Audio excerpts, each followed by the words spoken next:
in town, the Verano Cafe, and it is absolutely fantastic. Verano Cafe has classic breakfast items that everyone loves, but they've raised the bar by offering incredible dishes like chicken and waffles, steak and eggs, and the best chilaquiles in town. Cafe Verano's lunch offerings include burgers, unique sandwiches, and classics like fish and chips. But let me tell you what, their dinner selections, wow, you're not going to believe it. These selections are incredible.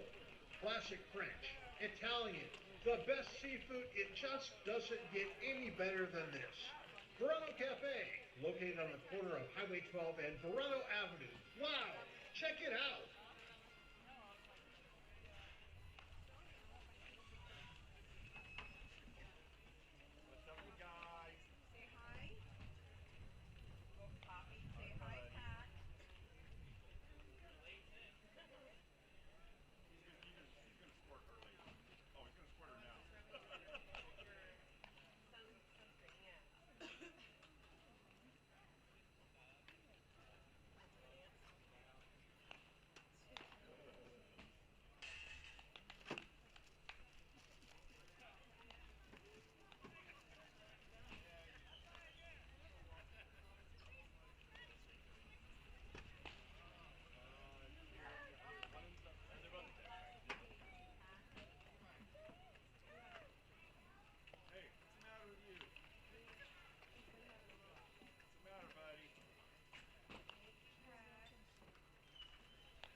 Ladies and gentlemen, on behalf of the Sonoma Valley Athletic Club and the Sonoma Stompers, welcome to Arnold Field.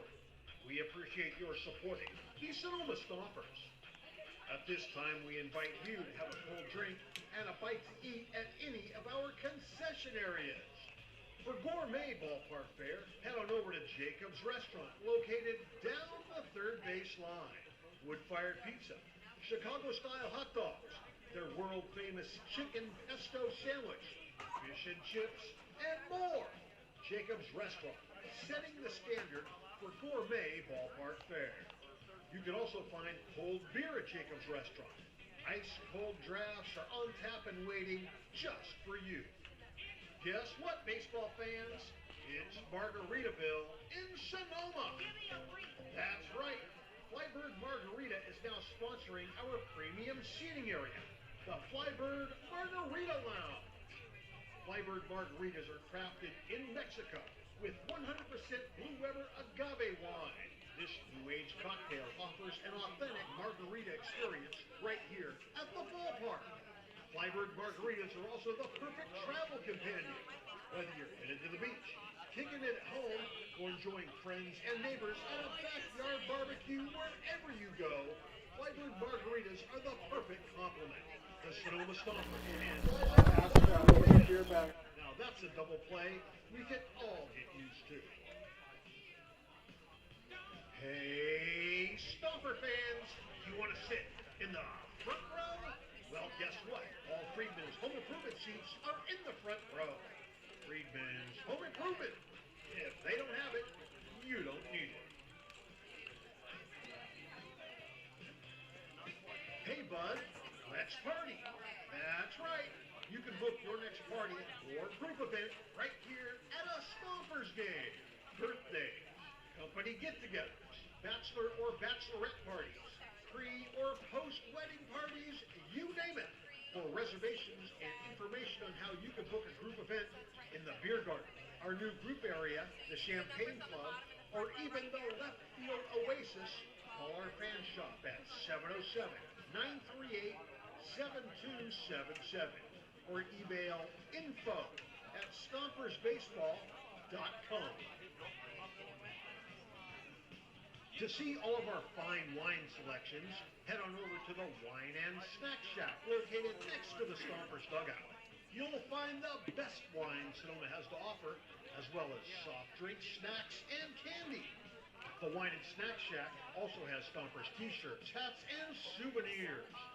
Short on cash? Don't worry. Credit and debit cards are gladly accepted at all locations. The best food, the best people, and the best baseball. We are the Sonoma Stompers.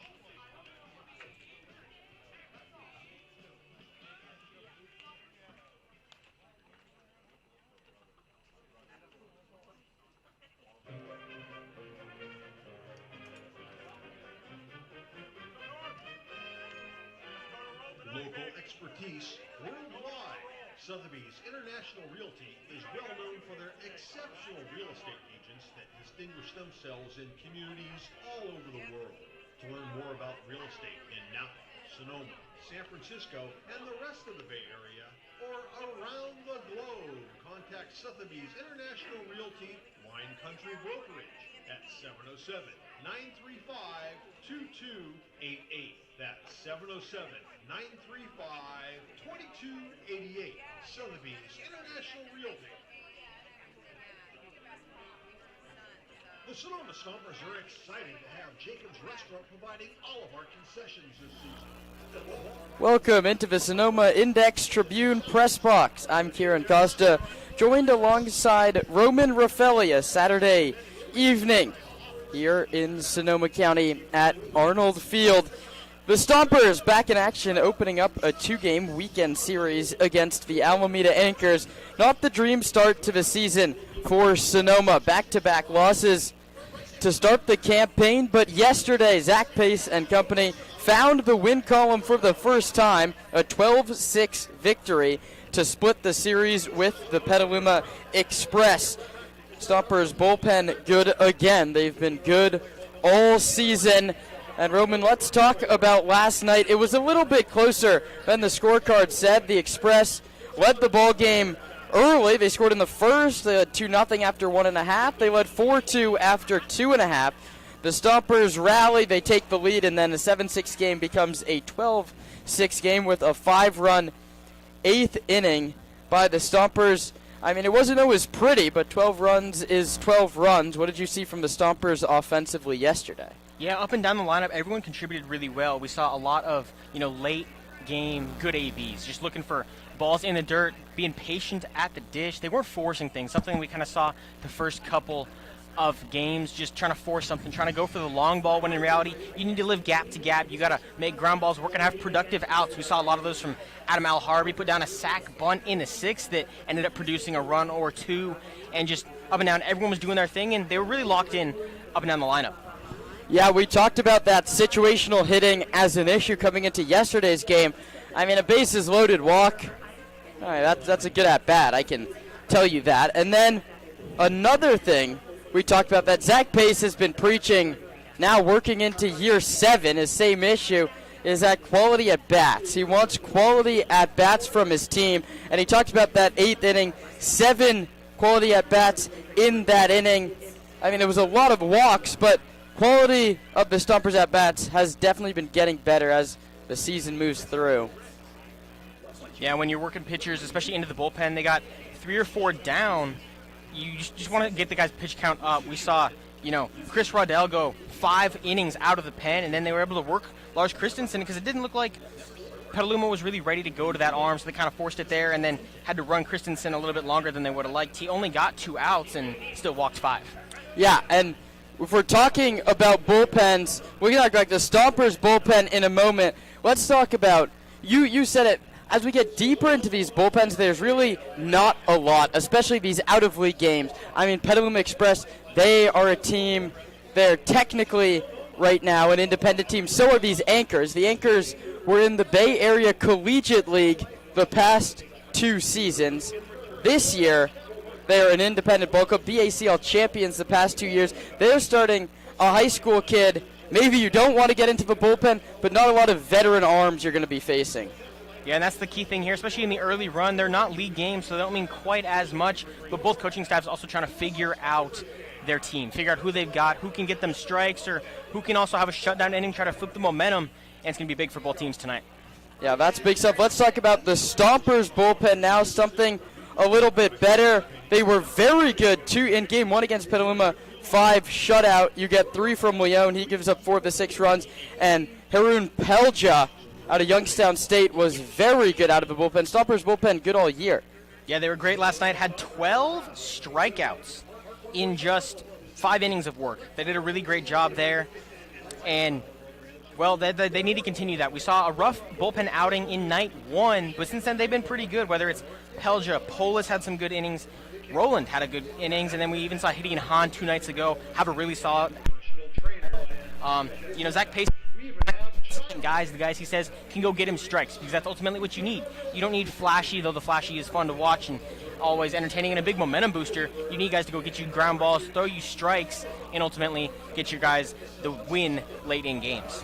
Yeah, Roman, we're going to continue what we've done the first 3 games. Player to watch in the lineup today. Yeah, for me it's going to be Connor Pulowski. Put together a couple nice ABs late last night. Came in the 6th, drew a walk, which ended up continuing the offense they had running in the 6th, and then reached on an error and scored in the 8th. It's just seeing the ball really well. It might not jump out on the stat sheet, but putting together good ABs, a patient approach, and he's got some power in the bat. Yeah, well, that's going to wrap up the Stompers pregame show for today.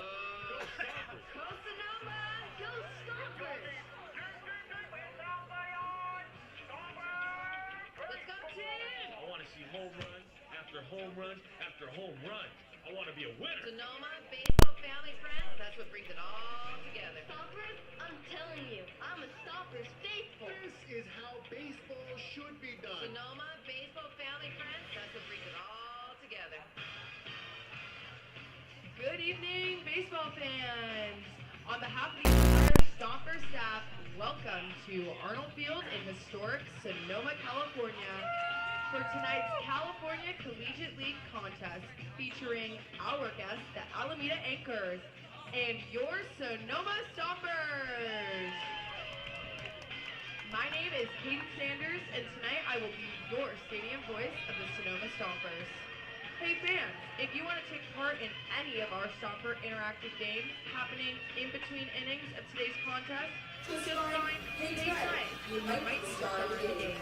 Interested in Stompers gear? You can purchase Stompers t-shirts and hats at the Stompers Studio stand, located behind the Stompers dugout. Short on cash? No problem. Credit cards are accepted at all locations.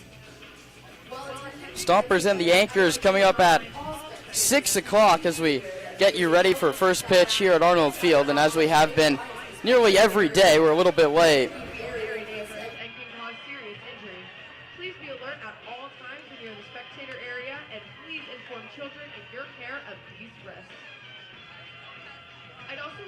Everyone to visit the left field line concession stand for gourmet ballpark fare presented by Jacob's Restaurant, wood-fired pizza, Chicago dogs, fish and chips, and more. Jacob's Restaurant is located in Sonoma at 1266 Broadway, right next to Traintown.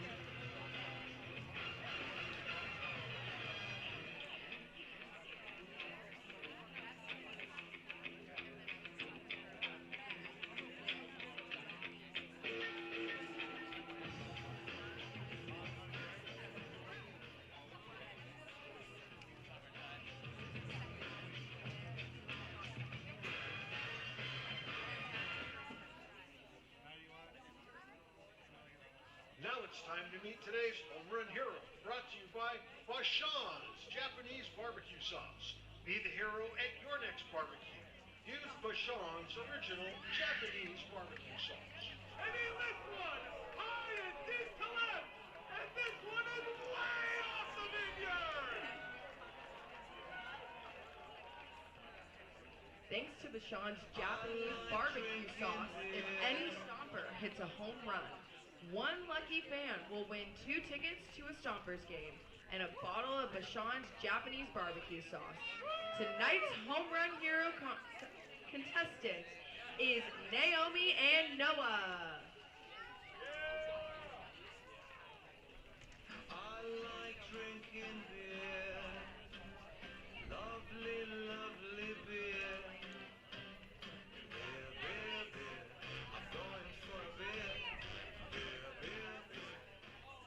When you hear that song, it means our beer batter is coming to play.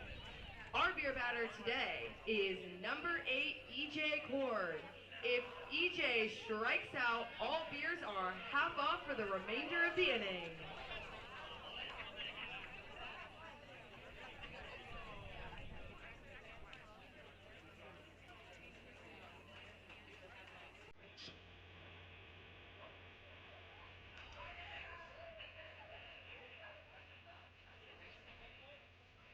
Starting lineup for the Alameda Anchors.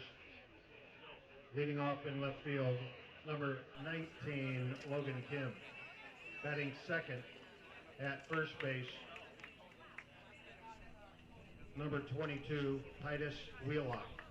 Batting third at third base, number 11, John Clickenbeard. Batting cleanup, playing catcher, number 2, Emmett Desmond.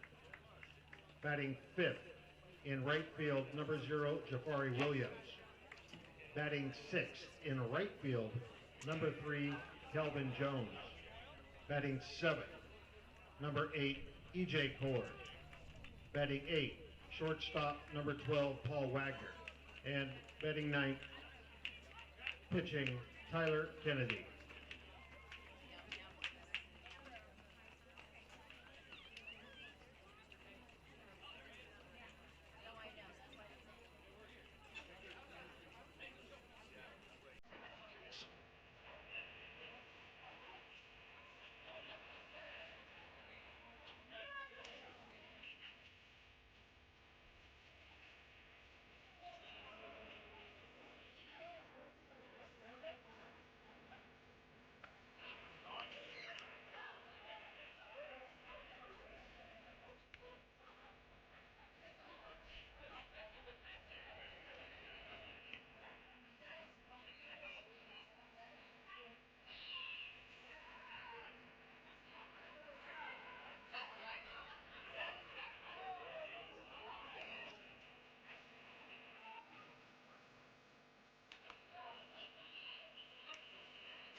Hello, Sonoma!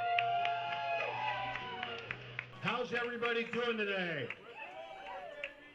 Hey, I'd like to welcome everybody here to Arnold Field. How many Alameda fans we got here right now? All right, I see a handful. Thanks very much for coming out to Arnold Field. We always appreciate it when our visiting fans show up in force. How many Stomper fans we got out there tonight?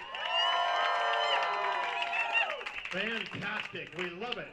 Hey, everybody, it's a very special night here in Stomperland. It's Pride Night.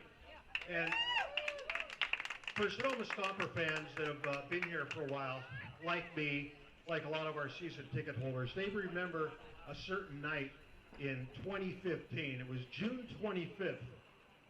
We had a pitcher named Sean Conroy.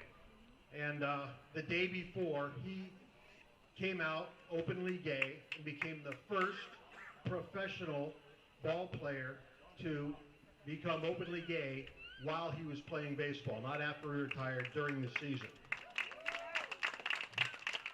It was Pride Night that night, and he started the game. He threw a complete game shutout, 11 strikeouts, gave up only 3 hits, and that moment is now enshrined in Cooperstown at the Baseball Hall of Fame. That is one of 3 pieces of memorabilia that you can see from the Sonoma Stompers in Cooperstown. So if you happen to go to the Baseball Hall of Fame in Cooperstown, you can look for 3 different artifacts from the Sonoma Stompers, and we're very, very proud of that. Hey, we've got a great game for you tonight. We've got Gunlock Bunshoe pouring wine right over there behind the visitors' dugout. They're pouring a Chardonnay and a Rosé. So enjoy. It's $7 a glass, and all proceeds benefit the Stompers Meal Fund. And, last night over at Jacobs, I had a churro. I don't know if you guys like churros or not, but it was absolutely the best churro I ever had. So if you're in the mood for something sweet today, definitely try the churro over there. And not to mention for dinner, I had a short rib sandwich with Bauchon's barbecue sauce. Bauchon's is a brand new sponsor for us, and you got to try their barbecue sauce on the short rib sandwich. Because this is Pride Night, I brought in a special speaker. I'd like to introduce Kate from Dykes on Bikes. Come on, Kate. I'm going to hand over the microphone and you can tell us a little bit about your group and what Pride means to you. All right. Hello, everybody. Okay, and the Sonoma Stompers, thank you so much for having us out on your Pride Night. It's an honor to be here. I'm Kate Brown. I'm the president of the San Francisco Dykes on Bikes. Who here has heard of Dykes on Bikes? Yeah, you may have seen us, but you probably heard us coming before you saw us. Did you know that our organization was established in 1976 when a small group of dykes moved from the middle of the gay celebration parade in San Francisco, moved their way up to the front because they were tired of standing behind men. And that is the vision of lesbian dignity we carry forward today. This is our 49th year where we will safely lead hundreds of motorcyclists, dykes, allies, kindred spirits down Market Street, and it is a thrill every year to do so. But what are we doing when we're not riding down Market Street? You'll see us around our community. We were in Santa Rosa today leading the parade there. We'll be in Pacifica next week, Clayton tomorrow, Sacramento. But we raise money to support philanthropic endeavors in the lesbian, gay, transgender, bisexual community and women's riders communities. We are the mother chapter for Dykes on Bikes around the U.S. and internationally.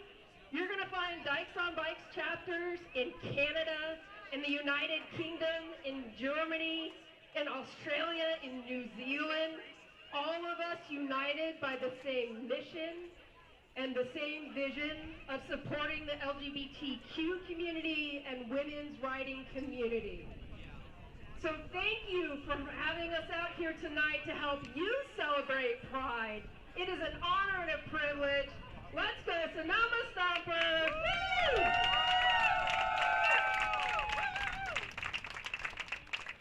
Kate Brown, everybody, Dykes on Bikes. And now after that rousing speech, I'd like to invite Kate over here. She's going to throw out a first pitch.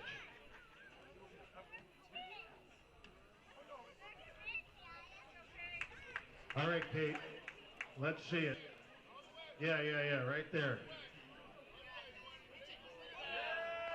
That was pretty good. I'll tell you what, she does ride a bike better than she can throw a baseball, but that was a pretty good pitch.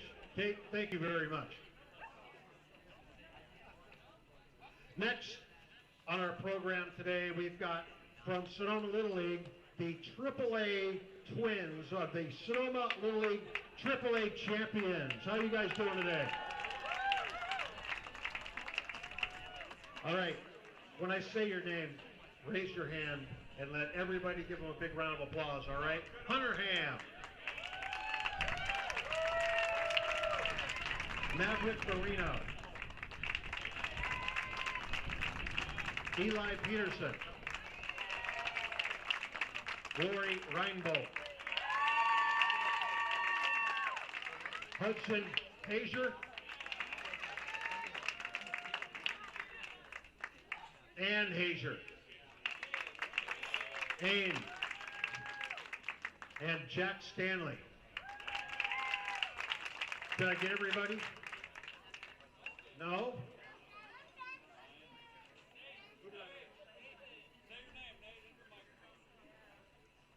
Nathan Morris.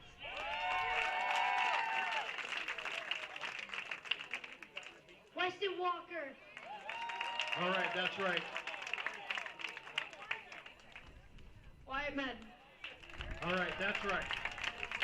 Always learn to stand up and speak for yourself. That's a good lesson to learn today. And let's congratulate our coaches, John Stanley and Scott Peterson, too, all right? All right, so now let's meet today's Stompers starting lineup.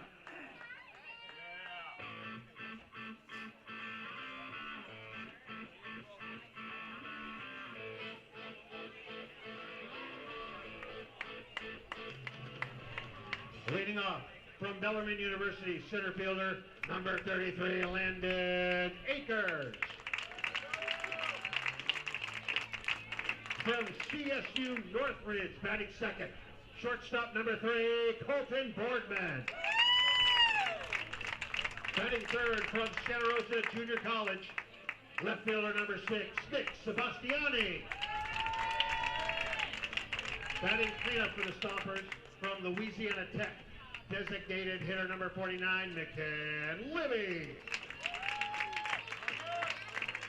From College of San Mateo, batting fifth, right fielder number 12, Kiernan Baker.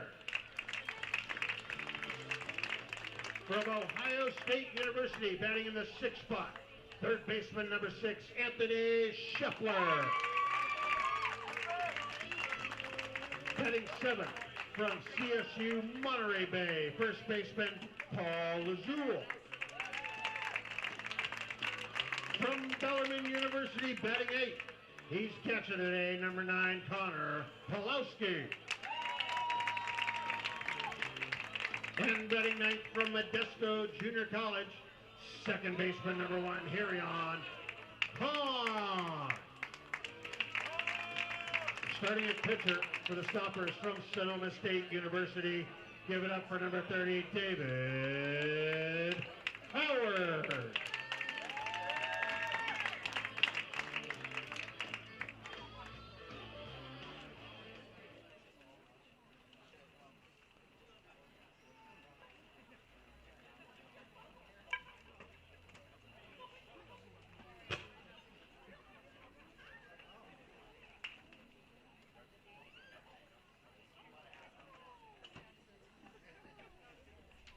All right, it's a mad scramble. Looks like the Stanford band out there. Ladies and gentlemen, at this time will you please rise while we honor America with the singing of our national anthem. Oh, say, can you see by the dawn's early light what so proudly we hailed at the twilight's last gleaming, whose broad stripes and bright stars through the perilous fight o'er the ramparts we watched were so gallantly streaming, and the rockets' red light among bursting in air gave proof through the night that our flag was still there.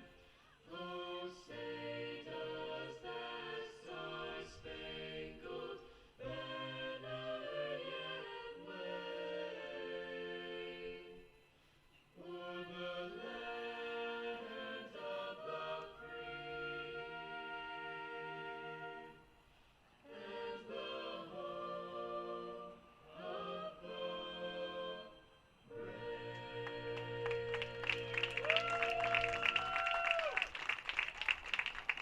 Thank you, and God bless America.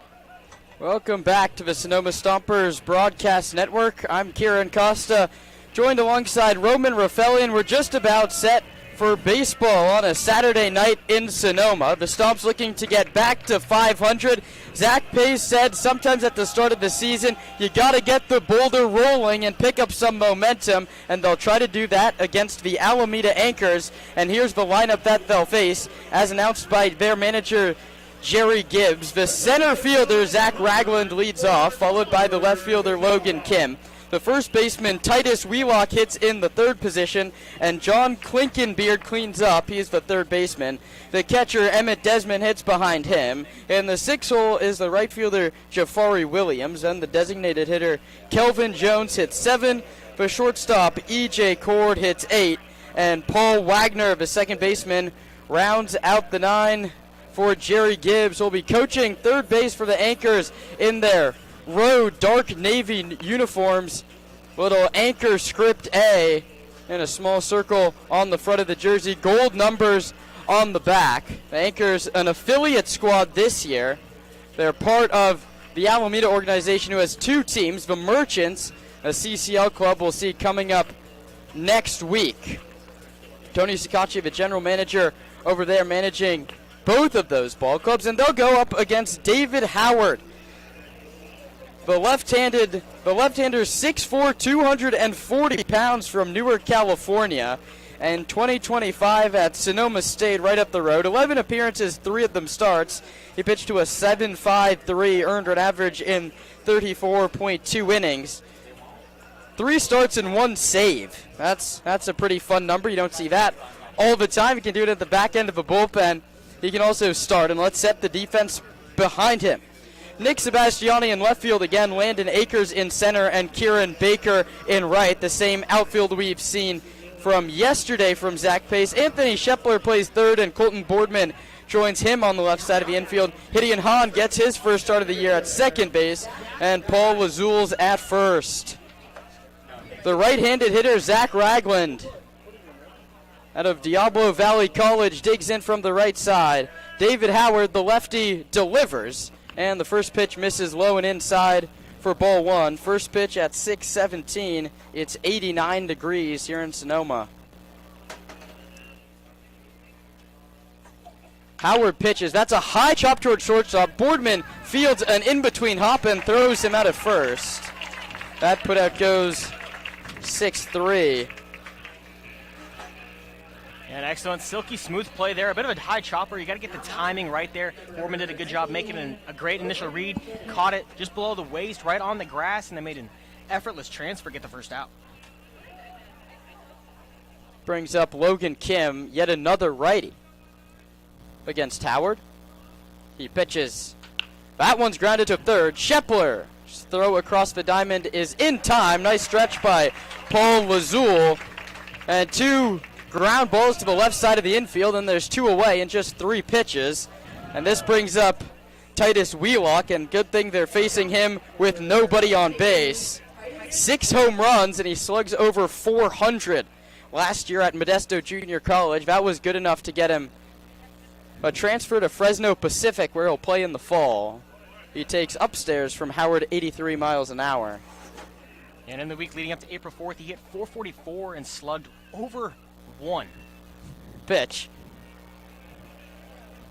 Missed up again, another fastball.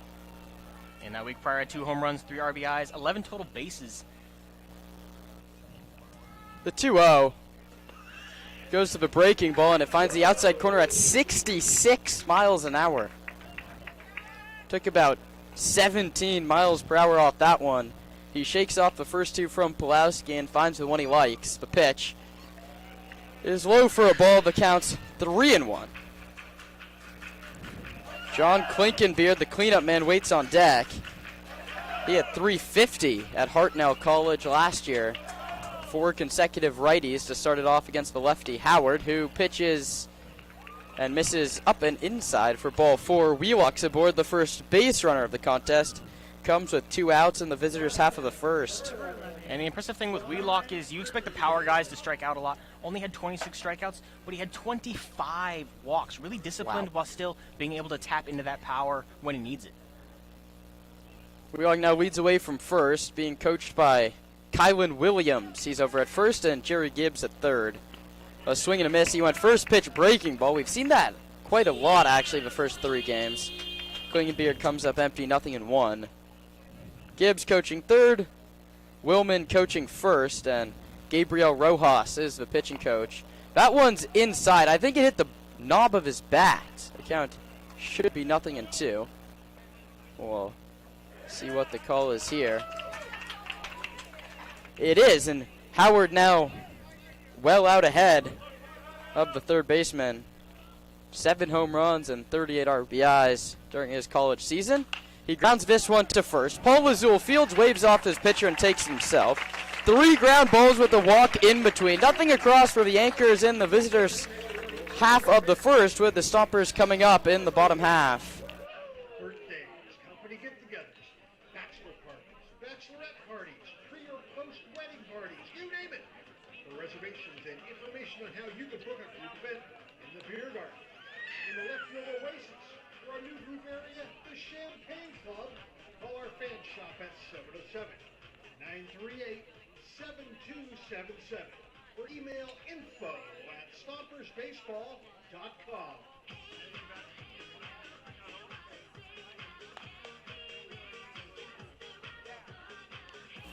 Bottom of the first inning here in Sonoma. David Howard throws up a 0 in the top half of the inning. And here's the lineup that Zach Pace sends out. Oh, is helped along by his coaching staff. Kenny Meimerstorff helping out. Paul Matarenas, the hitting coach. Casey Gilroy, the bench coach.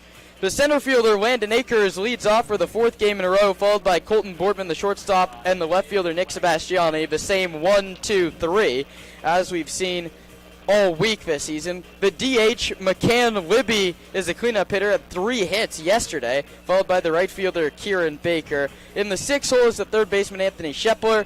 The first baseman, Paul Lazul, hit 7th. The catcher, Connor Pulowski, 8th. And the second baseman is Hirian Hahn, who rounds out the 9. They'll be facing Tyler Kennedy, who's just coming off graduation less than a week ago from Granada High School. He's on his way to Ohlone College. He stands 6'1" and 200 pounds. Pitching from the right side.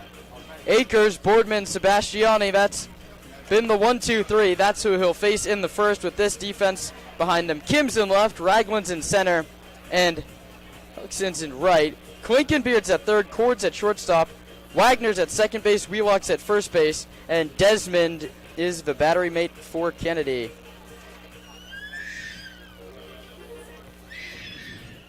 Now batting, number 33, center fielder, Landon Akers. Right on right to start the ball game. Boardman is the lefty in the 2 spot, and then the other lefty is Paul Lazul in the 7 spot. Landon Akers set the hits record at Bellarmine as a redshirt freshman this year. Tied it, beg your pardon. He had 80 for the Knights. Pitch. Low inside for ball 1 at 85. He's 4 for 12 to start the summer for Sonoma. Tough game yesterday, 0 for 5, but he walked and scored a run. He awaits the 1-0. Kennedy winds and delivers, foul back to the screen, 1-1. And Akers right on that one. Looking to get ahead early here. Want to get the leadoff guy on and utilize his speed, especially one of his best tools, but he's been great in the leadoff so far for the Stompers.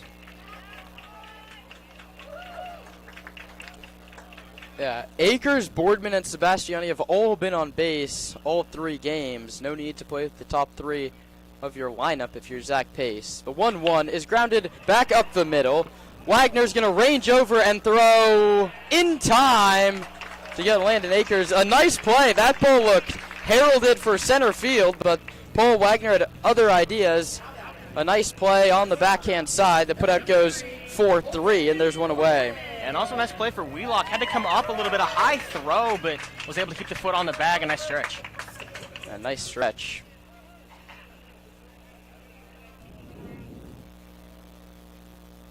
And here comes the lefty, Colton Boardman. California State University Matador takes high.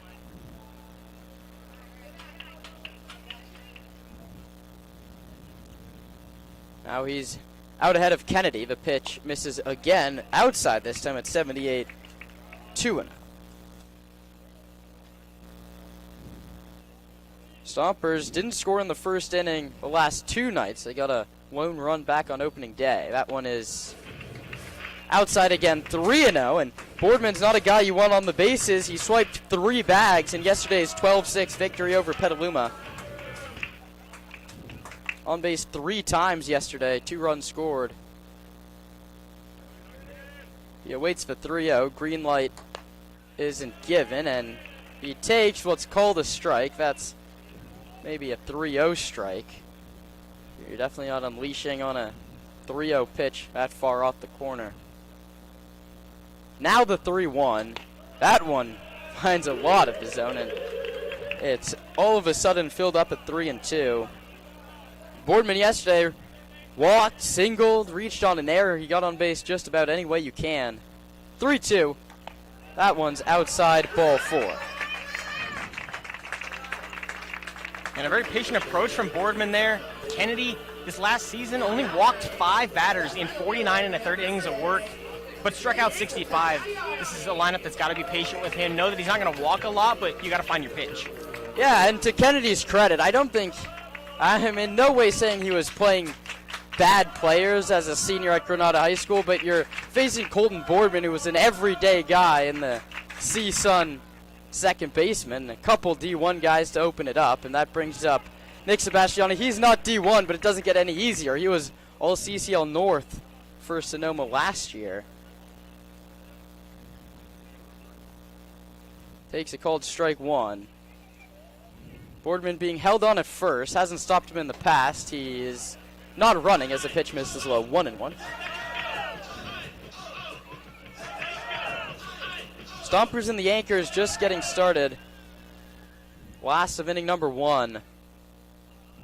Boardman dancing off the bag at first. Slide step delivery. Sebastiani checks his swing, and it's a called strike anyway.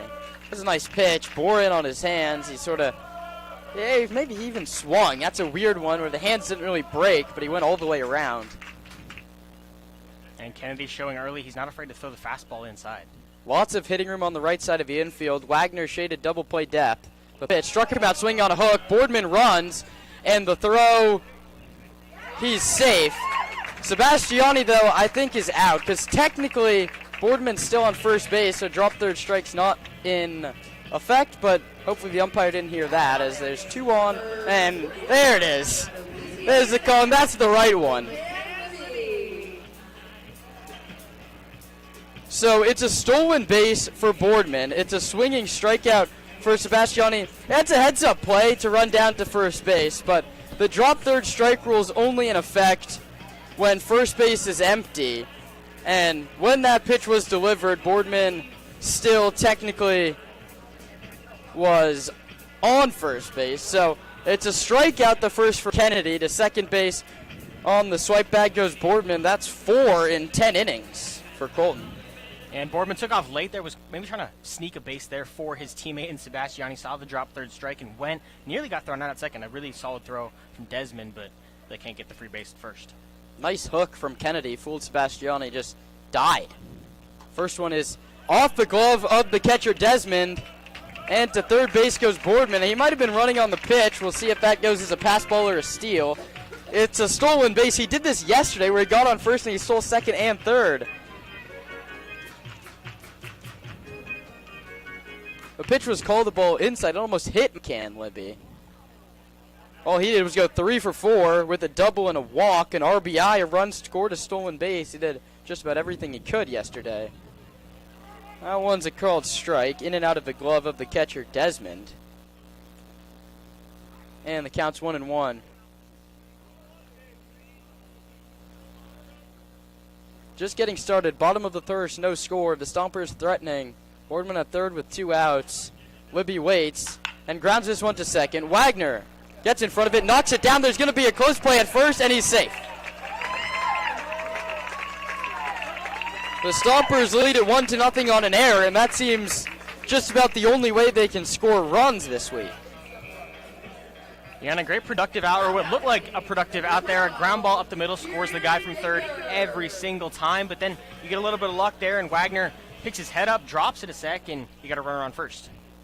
A very disciplined approach yesterday and then today. I mean, you see so many runs that are scored on pass balls and errors, but that's nothing against coaching staff. Coach Madarena works tirelessly with these guys as the hitting coach, Casey Gilroy, out there sitting on the side of the turtle as they're taking their BP every day. These guys have been together a long time and hoping that it's just an early season blip this year. First pitch to Baker missed low. It's 1-0. Libby doesn't run, and Baker fouls it towards Anthony Shepler in the on-deck circle. The count's 1-1. Another nice pitch in on the hands. He hasn't let any of these Stompers players get extended.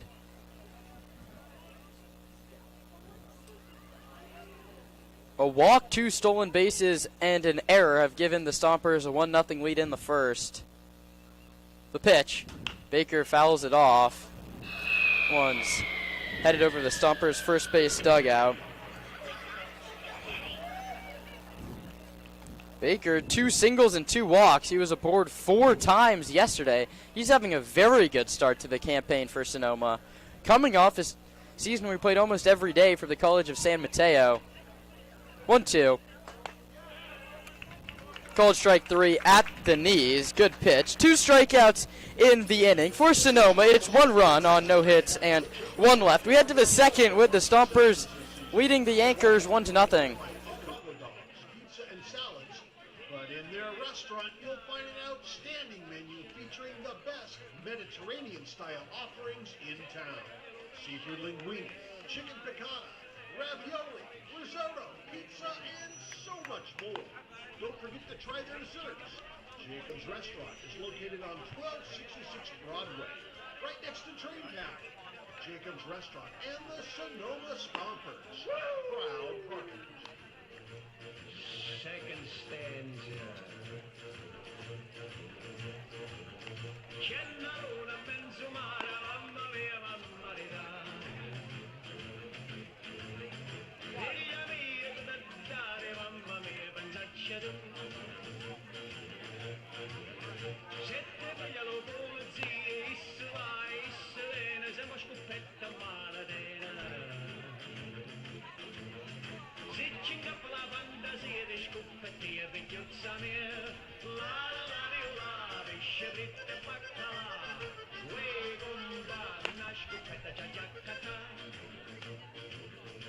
And now for you nice ladies and gentlemen out there who don't understand the Italian language, I'd like to do 2 choruses in British.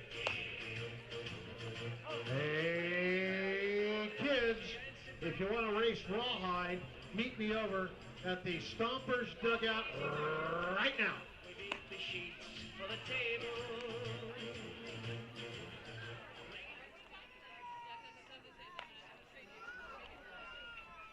Now batting, number 2, Emmett Desmond.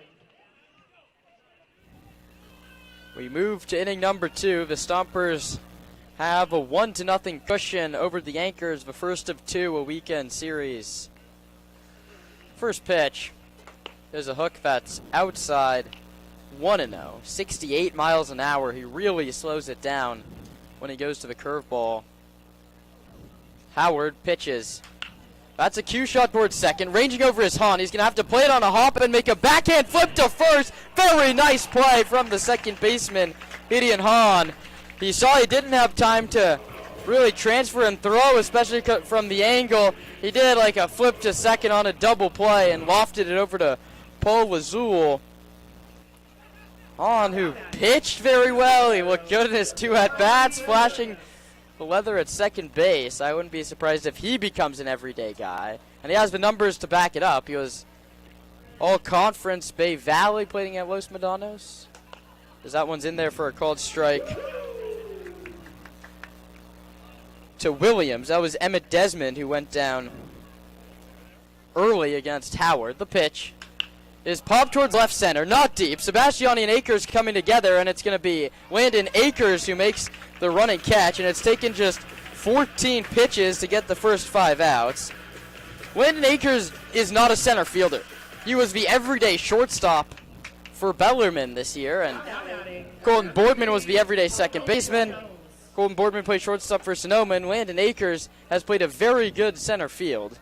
The first pitch to Kelvin Jones. Curveball misses high. Jones out of Chicago, Illinois, committed to Modesto Junior College. The lefty pops it up. Third baseline. Shepler's going over. Sebastiani's going over, and it drops just into the Flyberg Margarita Lounge down the left field line. And Roman, going back to yesterday, Akers had the throw to keep the Stompers in the lead in yesterday's 6th inning. That throw looks even more impressive, knowing he's used to throwing from shortstop to first base. That one was medium deep center field on a line to home plate. And the trajectory of that throw really looked like a short to first throw on a line. You said it, straight into home plate and got the out. 1-1 is inside and hit him. So the free pass has been the only issue for Howard so far. He's gotten 2 outs in the first, walked a batter, got out of it. Quick 2 outs here, and he hits Kelvin Jones, and that brings up E.J. Cord out of Sierra College. Hit just 184 in 19 games for Sierra.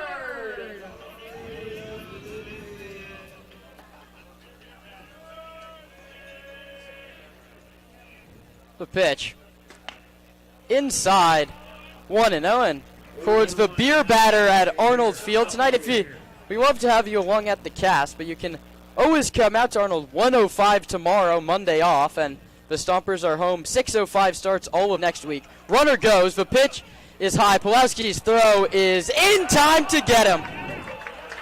Connor Pulowski guns down Kelvin Jones, trying to swipe second base, and with a little help from his friends, David Howard gets out of the 2nd inning, facing the minimum. 1.5 in the books with Stompers bats coming back with a 1-0 lead on the Sonoma Stompers broadcast network. You do whatever you need for your pet. Spay, neutering, rehoming.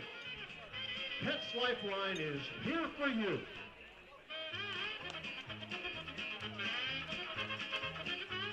All right, guys, be careful. We got little kids running around here. All right, here are the rules. Rawhide starts at second base because he's a bull.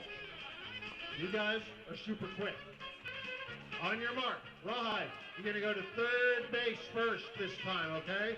On your mark, get set, go! And they're up. Look at Levi go. Rawhide, looks like you might win a race. Holy cow, Rawhide's rounding third. No, Rawhide's rounding. Rawhide, you're supposed to round third base. No, you're not getting out. Oh, Rawhide, you're going the wrong way again. Oh, Rawhide. Come on, hurry up. Hurry up. Even Levi's going to beat you this time. Look at Levi go. That's the Rawhide race brought to us by Pets Lifeline. If you need to spay, neuter, rehome a pet, call Pets Lifeline.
Stompers ups now in the last of the 2nd inning as they start the 2nd inning with a 1-0 lead in game 1 of a 2-game series against the Anchors. Anchors, an independent team this season. The last 2 seasons, they were members of the Bay Area Collegiate League. They won the entire league by leaps and bounds both those years and have decided no need to do that on year 3. That one's high, 1-0.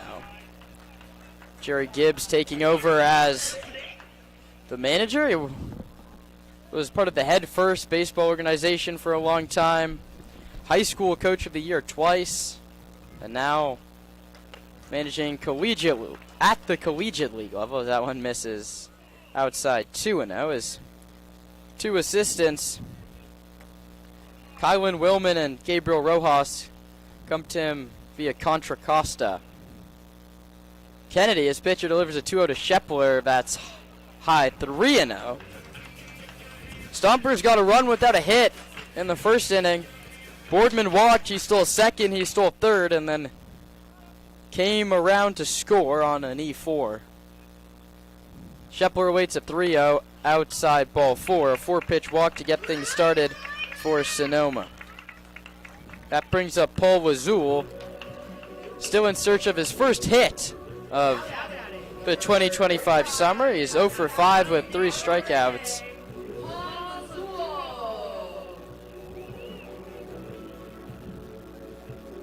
This is the second left-handed hitter, well, the only other left-handed hitter in the lineup for Zach Pace.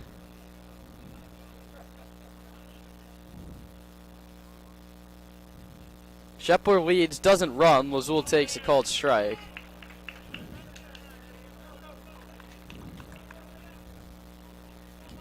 Connor Pulowski, Hideon Hahn, and then back to the top of the lineup if the Stomps bats get going here in the second. Kennedy sets at the belt. Not a big lead at all for Shepler. Now he dances off the base, doesn't go. A called strike over the outside corner, 0-2.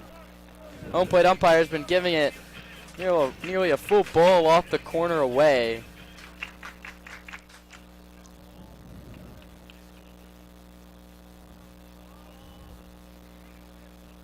Here comes the 0-2 to Paul Lazul. It's a high chop to third. It's going to be a tough play. It's gloved by Klinkenbeard, and he's going to eat it. That's one way to get your first hit of the summer for Paul Lazul. Really just Arnold Field chop. Third baseman Klinkenbeard. A nice job to glove it. He saved extra bases, but he didn't have a play. Yeah, and that's a great approach. We've been talking about it all season long, but especially in the last 24 hours. You got to shorten up with 2 strikes a little bit. You got to find a way on, and he does it there. He sits fastball away because that's just what Kennedy's throwing, even against the lefties. Able to put some barrel on it, give kind of a half swing, and find his way on base. 2 on, no out. Stompers would like to make this one ugly early. A few too many close games for my liking to start the season. Pulaski squares to bunt, and it's a good one. Back towards shortstop. There's nobody there who's covering the base.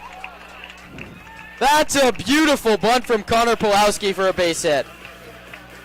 Yes, it is, and again, just finding a way on base. He's my player to watch. They just threw a guy out in the last top half of the inning. Been working really hard this season. Hasn't always seen the things, go the way he wants them to in the first 3 games, but he's putting together good ABs, and then a heads-up bunt right there. The infield crashed, and with the runner stealing, no one covered second base, and no one was especially there to cover it just behind the mound. Gabriel Rojas, the pitching coach, comes out for a meeting at the mound. The Stompers have bases loaded with nobody out. And you know what that means. That's our first bases loaded moment. Brought to you by Friedman's Home Improvement. Friedman's is loaded with all your home improvement needs. Friedman's, if they don't have it, you don't need it. Stompers bases loaded, nobody out. I feel like they've been in this position before. And here you want like a 6 spot. Let's make it 7-0 in the second. The Stompers lose a 1-run game on opening day. Then they lose 3-2 the next day. Yesterday was a 7-6 game heading to the bottom of the 8th. They end up blowing it open 12-6. But as I said in the open, that one felt a lot closer than that. And here's a big at-bat coming for Hideon Hahn. This is his first start. He was one of 3 Stompers coming into this game without a hit. Paul Lazul got an infield single, and Connor Pulowski have gotten an infield single this inning. Good time for his first hit as he takes a low inside 1-0. But a walk's as good as a hit. And it says a lot about your ball club when you don't have to take a ball out of the infield to load the bases. They're playing gritty, playing good team small ball right now, and that's going to lead to success. That's Zach Pace for you. It's his brand of baseball. The 1-0 drops low. But he's just a perennial collegiate league kind of a guy. Played for the San Rafael Pacifics, and then he comes here to manage the Stompers. He spent a lot of time in this league, and he knows how to get runs across. So much hitting room if On pulls one to the gap. He takes a 2-0 in there for a called strike. Kennedy needed to put one over there. Shepler leads from third. He walked. Paul Lazul infield singles at second base. Connor Pulowski bunt single at first base. Bases loaded, no one out. Stompers aiming for a crooked number. You're in the second. Already up 1-0. 2-1 home. Is lined into center, right at Ragland, who makes the catch. Tagging and coming to score is Shepler. The throw is cut off by Wheelock. It's a sacrifice fly and a very hard hit, 95-mile-per-hour sac fly at that. It goes as L8, but a sacrifice and an RBI for Hahn, 1-0. Shepler scores. The other two runners hold. And heads up from everyone there. The second base runner went back to the bag. Looked like he was going to tag. If they're gunning for home, maybe move up 90 feet. They played it pretty well. Bounced off the mound and was fielded by the first baseman, Wheelock. But a great AB and a great result from Gideon Hahn. We saw the Stompers line into a double play yesterday, and we got a runner thrown out at home plate, but that doesn't happen this time, and it's back to the top and Landon Akers, who takes a called strike one. Grounded out to the second baseman. Last inning. Stompers lead at 2-0. Bottom of inning number 2. Runners at first and second with one out. Right-handed hitter Akers points the bat head all the way back towards the pitcher and pops this one up. Infield fly rule is called. Wagner in the sun makes the catch either way. And there's two away, and the Stompers, here we go again. You get the bases loaded. You need to score more than a run. They certainly don't want to leave two on board here, but fortunately you've got your two-hole who's been as hot as anybody in this lineup. Had a great AB, turned it into a walk in the first, and just a dangerous bat to have at the plate. Brings up the lefty Colton Boardman out of CSUN. He scored the first run of the ball game, walked and scored in the first inning. Here comes. Good pitch. In there for a called strike. Boardman didn't lift the bat off his shoulder. A walk and 2 stolen bases in the first. The second baseman, Wagner, playing 2 steps into the hole towards first base. The pitch is sent the other way to left. Kim chasing over, still chasing over, and he watches it drift into the Stompers beer garden down that left field line. It's 0-2 to Boardman, and Stomps are going to have to battle. And it could be a busy night for Kim in left, seeing how Kennedy, left or right batters, throwing a fastball on that inside for the righty or the outside edge for the lefty. Been relentless with it. He's not going to go away from it. So if you're a lefty in this Stomper lineup, you got to sit on it, hit it off your back hip, and take it to left. 0-2 with 2 outs. Kennedy pitches, and Boardman stays alive. An emergency hack on a pitch well off the corner. He fouls it straight back to the screen to stay alive. As Dave Hoke, the Stompers' third base coach, comes to pick it up.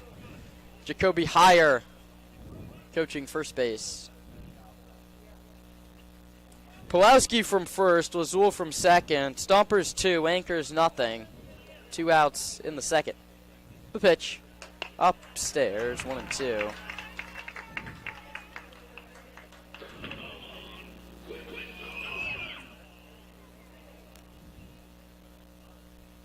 Nick Sebastiani on deck. Boardman looking to clear the table before it gets to him. The 1-2 struck him out. That's a nice curveball. We've seen it a couple times. All the way up and all the way down and past the bat of Colton Boardman.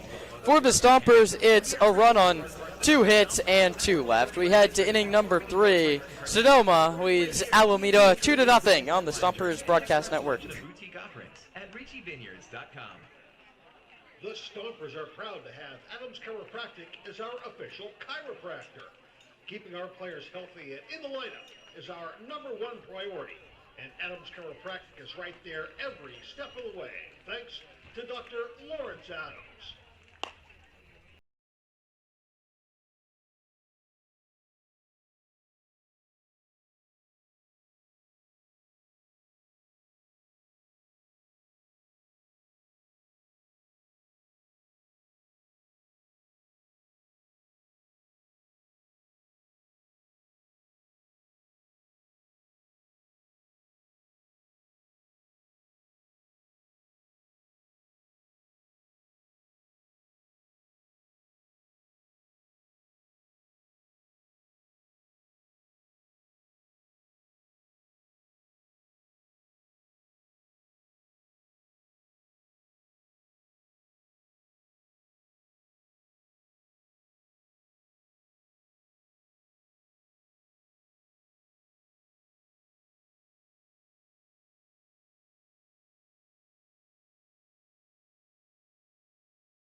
Now batting, our beer batter. E.J. Cord back to the plate. He was left standing there when Kelvin Jones got caught stealing second base to end the last inning. A very nice throw by Connor Pulowski to get him. It's E.J. Cord, Paul Wagner, 8-9, and then back to the top in Zach Ragland against David Howard, who's pitched very well through 2.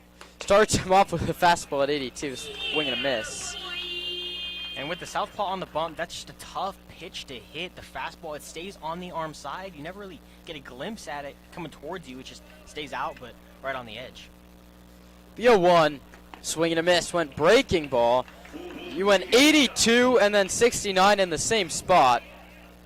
And E.J. Cord looks all sorts of discombobulated, and it's half-off price beer if David Howard can put him away here. Hook stays high, 1-2. Can come out to Arnold Field and participate. This is the beer batter today. Also, the wine whiffer. The Stompers play a Sunday matinee tomorrow. The 1-2. Fastball low inside. That's the first time he's thrown it to the inner third to reach back for 85. Howard sporting the high socks. He was a two-way guy at City College of San Francisco. 2-2. Cue shot foul towards the Stomper dugout. And that's the beauty of being a lefty here. It's really tough to pick up, especially when you throw the way that Howard does. The fastball and the off-speed out of hand look exactly the same. That's why he's been sticking to that outside edge and been so effective. 2-2 from Howard. Struck him out swinging.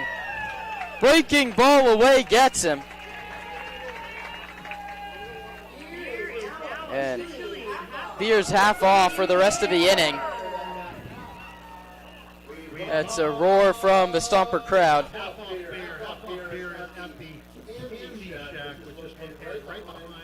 It's the first strikeout for David Howard. He'd induced 4 groundouts up until this point. The first pitch to Paul Wagner misses for ball 1. 66 miles an hour. Then goes to the fastball. It's grounded off of Howard right to Hahn, whose throw to first is in time. A little bit of a lucky break. If you're scoring along, it goes 1-4-3. And there's 2 away in inning number 3. Yeah, I think I used the word athletic to describe Gideon Hahn earlier in this one, and that just shows it. Breaking right up the middle. He had that whether it was off of Howard or not, but was able to stop dead in his tracks, make the backhanded grab, and get it over in time. Now back to the leadoff man, Zach Ragland, who takes the called strike 1. Howard stares in to get his sign and pitches called strike.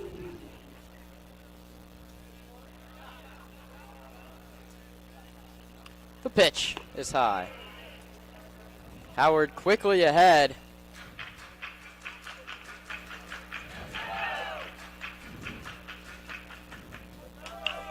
Ragland swings and pops it up to second. Hahn settles under it and makes the catch. The inning is over. 2.5 in the books. The Stompers have scored in the first and second. We'll see if they can do that in the third when we come back on the Sonoma Stompers Broadcast Network. Sack race brought to us by Crandall Roofing.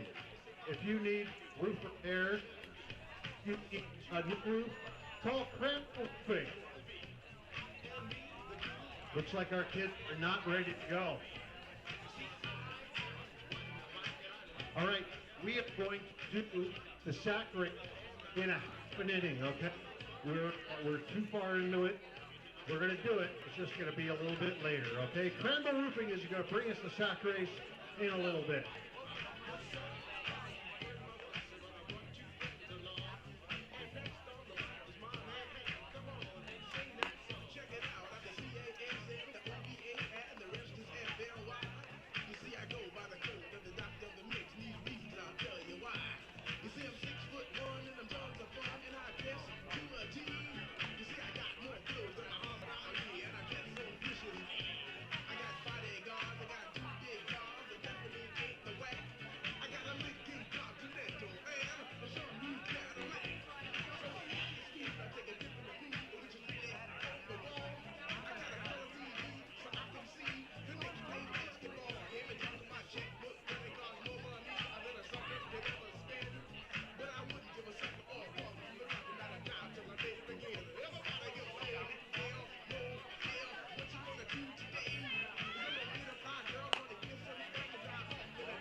Now batting out of Santa Rosa Junior College, left fielder number 6. Heart of the order coming up for Sonoma.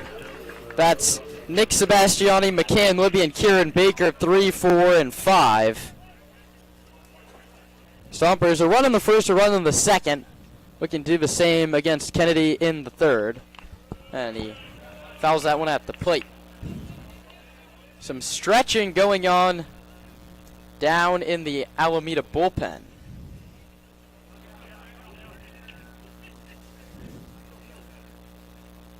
Sebastiani waits the 0-1 from Kennedy and takes outside.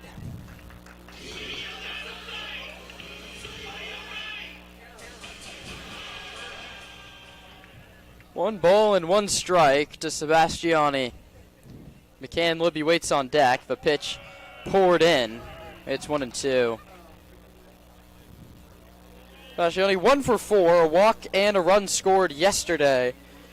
Looking to keep his little 3-game on-base streak going. The pitch. Swings and misses for strike number 3. That's 4 strikeouts for Kennedy. And 3 of them have come on the hook. Curveball is working well for the Granada High School kid. Brings up McCann Libby, who reached on an E4. It looked like Kennedy was going to escape the first inning without a run. The first pitch to Libby. Curveball, he starts him off with it. It called strike 1. Libby played JUCO ball at Navarro, a junior college in Texas. He's transferring to Louisiana Tech. The kid from Frisco awaits the 0-1. And it's in there for a called strike 2. Curveball, fastball, same spot. Libby's yet to swing. And we've seen a lot through 3 games if you've watched with us every day, but I don't know that we've seen 2 starting pitchers with this much command and dominance with their off-speed stuff. 0-2. High. In and out of the glove of Emmett Desmond.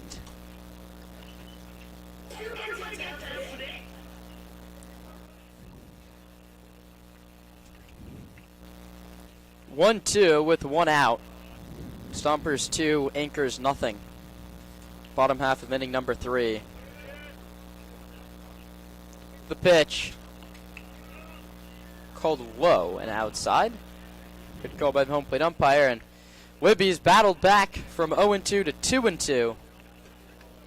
Wheelock, the first baseman, hugging the line. Curveball in there for a called strike 3. The catcher Desmond had already thrown it around the diamond and then turned around to see if the home plate umpire agreed. Curveball dropped right down the middle. It's 3 consecutive strikeouts for Kennedy. And he's got that off-speed pitch working. The Stompers are seeing it, just not putting the barrel on it, and a great pitch and a great spot there. Baker, strikeout victim in the first inning. Stands in from the right side.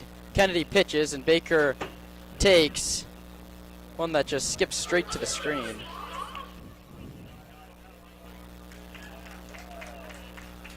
Anthony Shepler on deck.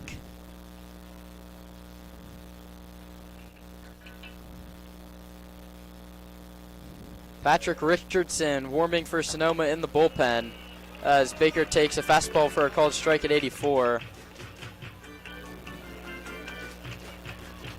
Richardson heading to Abilene Christian University in the fall. He spent a time at Umpqua Junior College, a couple other junior colleges. That fastball's outside. 80. And it's 2-1 to Baker.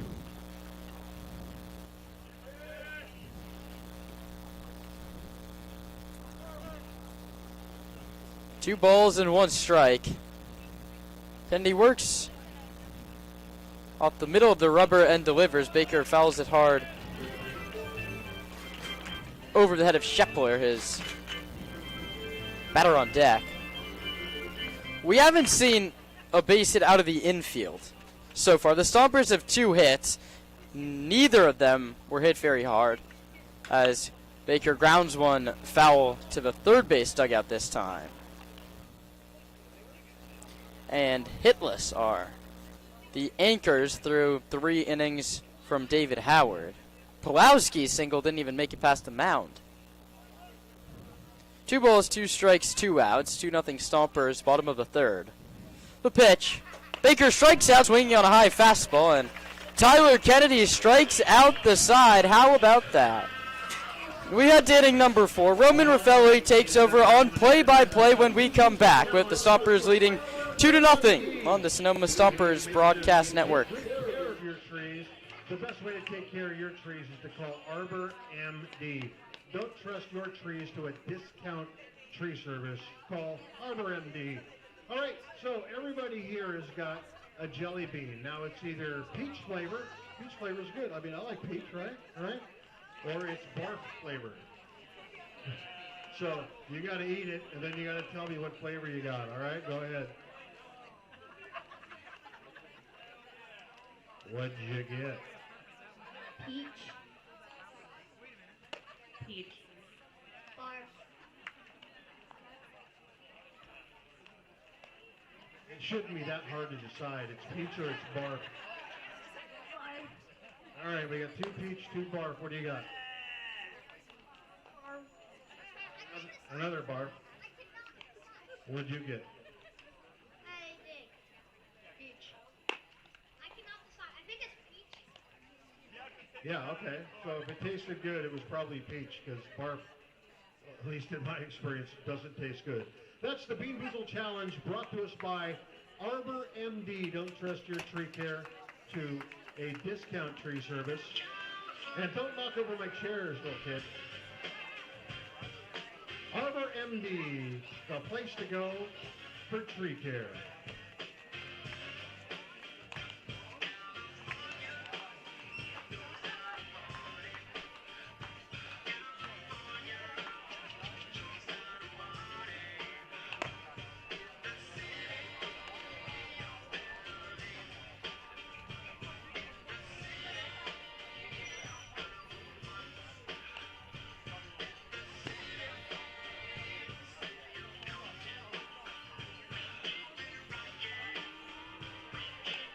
Yeah, rawhide barf. I told you. If you play around with the kids, you're gonna get barfed.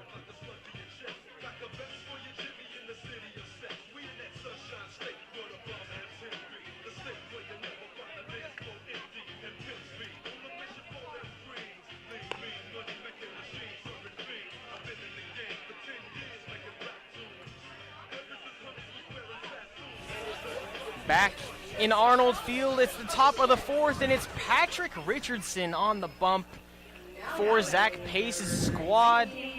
Played 2 seasons with the Riverhawks, but not in 2025 in those 2 innings. 30 and a third, 21 hits, 17 runs, 13 of which earned as ball 1 misses high and in to Logan Kim. Headed to Abilene Christian University down in West Texas, school that I also currently attend. Fun to see him meeting me up here in Sonoma, and gonna get a attempt at a bunt for a strike there. Now 1-1 the count. It's Logan Kim who grounded out to third in his first at bat. Yeah, it closes the book on David Howard. 3 innings, 1 strikeout, 1 walk, 1 hit by pitch, zeros everywhere else. And that pitch misses. Now 2-1. Howard didn't give up a hit, had a really solid outing to start, but Zach Pace scripting it, going to the pen here, keeping his ducks in a row. And it doesn't get more strike than that. Heat down the middle. Now 2-2.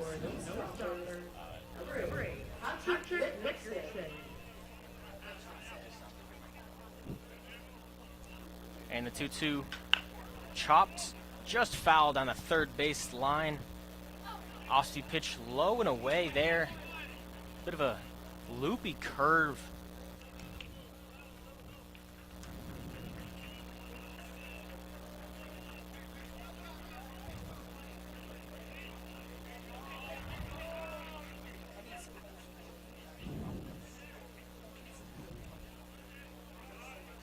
Richardson gets his sign, working from the wind, and a swinging strike 3. Down goes Kim, and Richardson off to a hot start.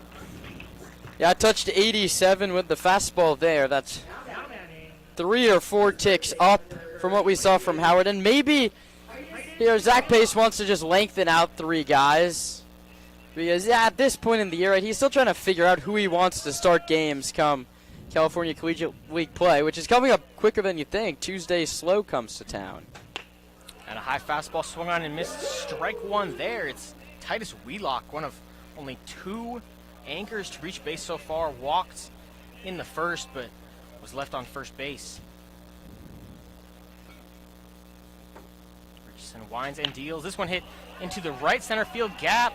We're chasing Kieran Baker. Grabs it. No problem. Now 2 down for Patrick Richardson. Yeah, a couple of quick outs. Howard got quick outs as well. I'll bring up John Klinkenbeard here. Grounded out to third. Paul Lazul made a nice play in the first.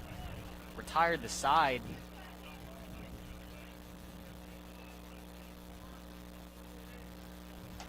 He watches first pitch ball from Richardson there. You mentioned it just a second ago, Kieran. If you have 3 guys who you can stretch out a little bit and give you 3 really good innings of their peak work, you'll take that every day, especially with Sunday right around the corner and then a Monday off day. Chance to keep the bullpen strong. Richardson spikes the fastball. Now 2-0. I was falling behind a couple of times already since coming into the ball game.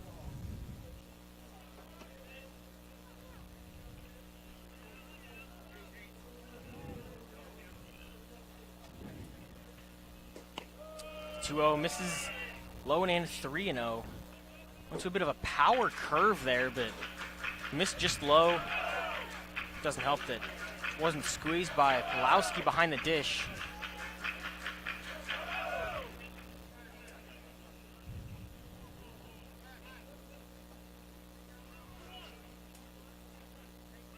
And a correction to the count. We have 2-1 according to the home plate umpire there.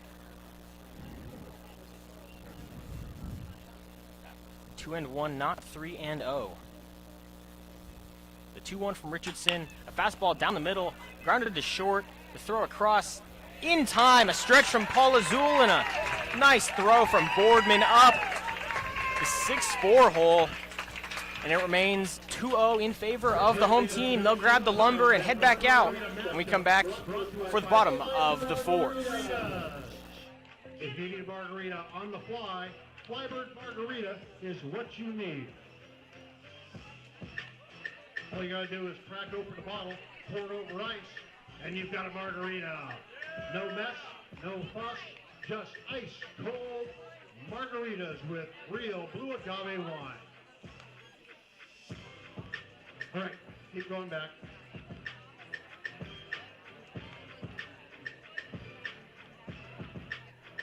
All right, we've got Pam and we've got Carla from our motorcycle club, Dykes on Bikes, and they are going to participate in the margarita mashup.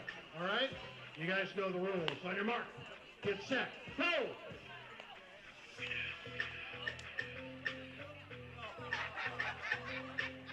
All right, that's round 1. Okay, Carla won round 1. Can you stand up? All right, Pam. Think you can do it? Think you can redeem yourself, Pam? Let's go. Go! Oh, we got a double takedown. All right, stand up. We're going to do it one more time. Back it on up, back it on up, back it on up.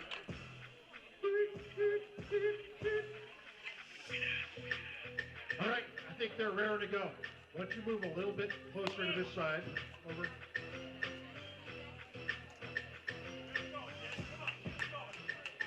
On your mark, get set, go!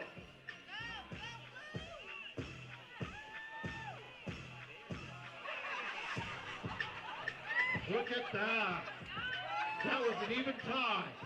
We've got one win. We got one win, and then we got a draw. The Margarita Mashup, everybody, brought to us by Flybird Margaritas.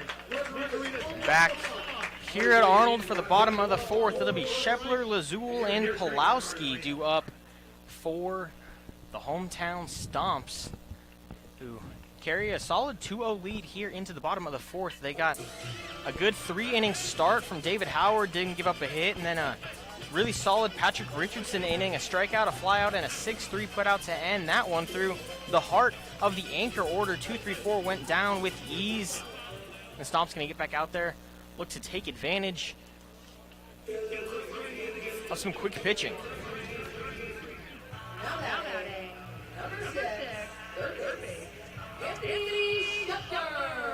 Shepler leading off the second. Run scored for the Stompers. Walked in the second. Led off that inning as well, so chance to force some deja vu here. He's going to watch a ball 1 outside.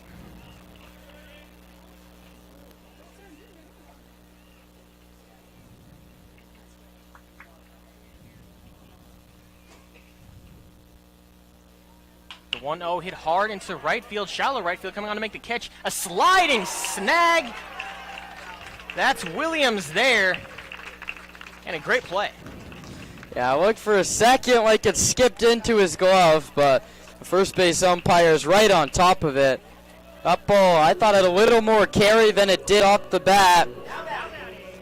And Jafari Williams, nice play. 73 miles per hour off the bat of Shepler. Not a hard hit baseball at all. Yeah, I just tried to loop one into shallow right there off the end of the bat, and a heck of a play made by Williams in right. Brings up Paul Azul, who had one of those infield singles we mentioned. Hit a high chopper over the third baseman's head. He snagged it, but didn't have a chance for a competitive throw to first.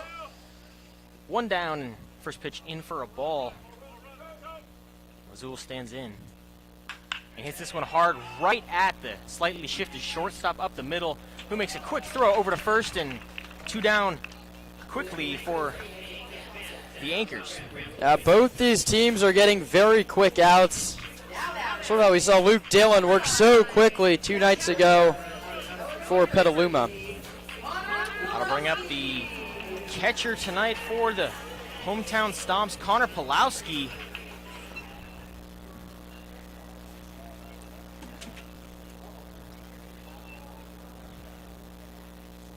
He singled via the bunt, like his last AB. He's going to tip that one off the edge for strike one.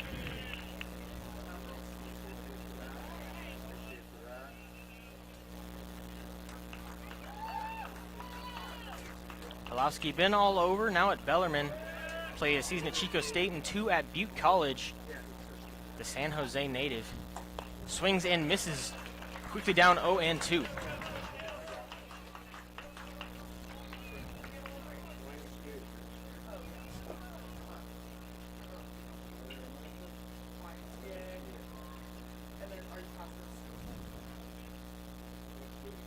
Now 0-2. Chops foul down the third base line. Third base coach Dave Hoke there to make the snag and tosses it on in.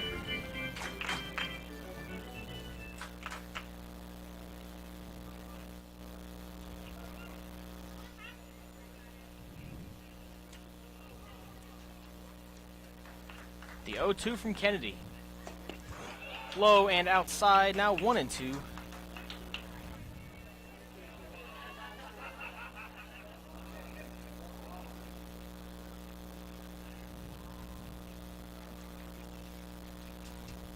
Kennedy been good. 1-2 to Pulowski. Popped up. Foul. Just over the home dugout. Still a 1-2 count here with 2 outs. Kennedy up over the 60 pitch mark now as he pitches into the 4th, but he's a high school pitcher. He's only ever pitched in high school. They throw like 150 pitches a game. The 1-2. Once again, eerily similar pitch there. Just hits on top of the batting cage down the right field line. Foul once again. We'll do 1-2 for the 3rd time. It's one of the better battles we've seen from any of these Stompers hitters. Even the hits and the walks haven't been very competitive at bats, and none of the outs have been competitive at bats. This is a competitive at bat from Pulowski. The 1-2. Hit into the 5-6 hole. Shortstop there to make the play. The throw across in time to get the catcher, and the Stompers go down 1-2-3. A fly out and a couple of ground outs to E.J. Cord over at short. The top of the 5th when we come back. Big tools, small tools, any tool you need, Cresco's got it.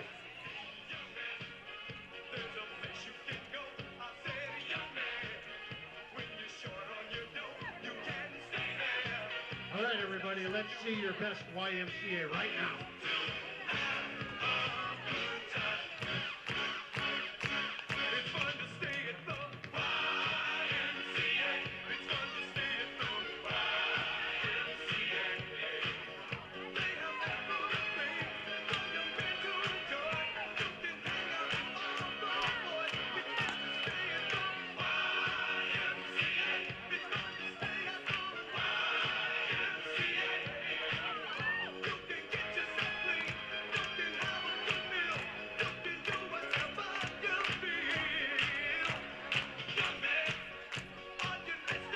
You know, Cresco has 19 locations in the Bay Area, including Santa Rosa and Napa. So look for Cresco Rent. And that's YMCA again.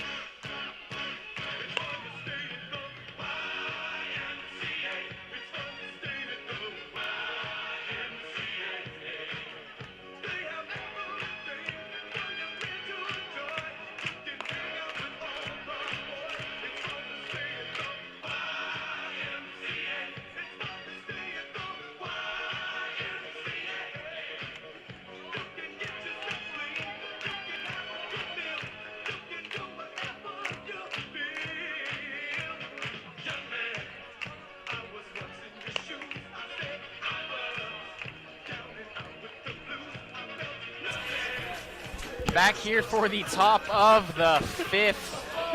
here at Arnold Field. It's Patrick Richardson for his second inning of work. Worked quickly, had a strikeout, a flyout, and a ground out. Back in the fourth, he'll face Emmett Desmond, Jafari Williams, and Kelvin Jones to start this inning.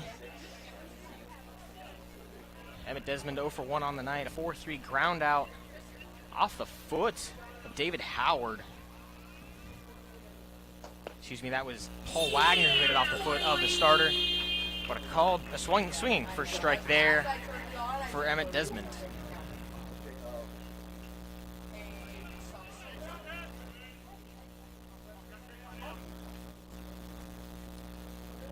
The 0-1 delivery from Richardson. Fastball low for ball one. Sonoma Stomper at the left field foul pole right now.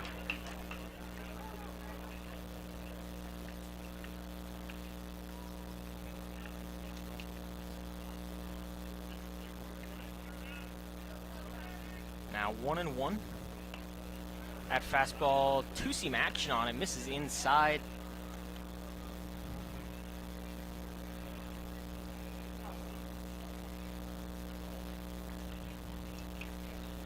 Richardson winds and deals. At another two-seam fastball high there, chopped foul. Solid two-seam fastball there. Runs towards the right side. Right-handed pitcher there likes to start it down the middle and work it in. On occasion, you want to start it on the inside, work it in on the hands, try to break a bat or get a 10-foot ground ball. The 2-2. Another two-seam there, just knuckles fair. A throw on the run from Shepler. Dug and scoops, not in time.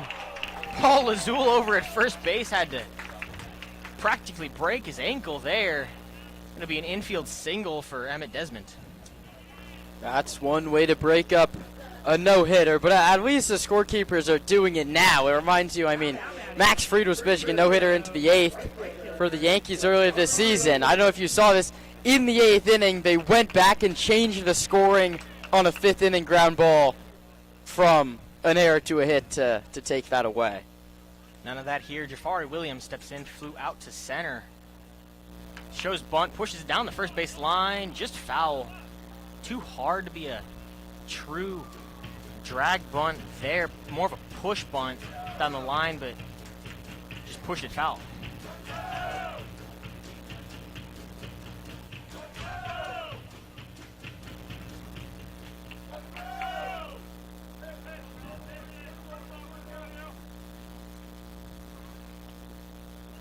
Now 0-1 to Williams. Had a sliding snag just last half inning in right field. Richardson comes set, takes a peek, sends it high and in to Williams, now 1-1. So much room on the right side of the infield with Lazul holding the runner Desmond at first, and Hahn is really truly 2 steps up the middle. And this one hit right up the middle, chance for 2. Boardman going to step on it, throw 1, gets it! And a 6-3 put out, this time for 2. Great play up the middle. Yeah, that's why you shade up the middle. Double play depth, and it couldn't have been easier for Boardman to step on the bag and make the play by himself. Let's bring up Kelvin Jones. Was hit by a pitch and caught stealing in the second. Was the third out of that inning. Richardson looking for his second clean inning of work. Put a runner on, but the defense dealt with it as they're told. Now, quickly 2 outs in the inning.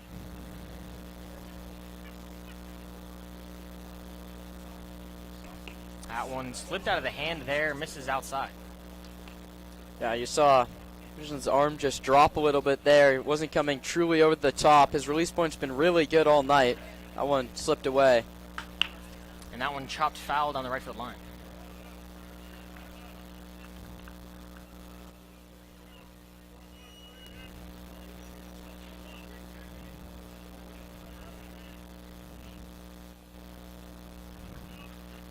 Now 2-1 advantage Jones. And he's going to hit a hard line drive into shallow left field.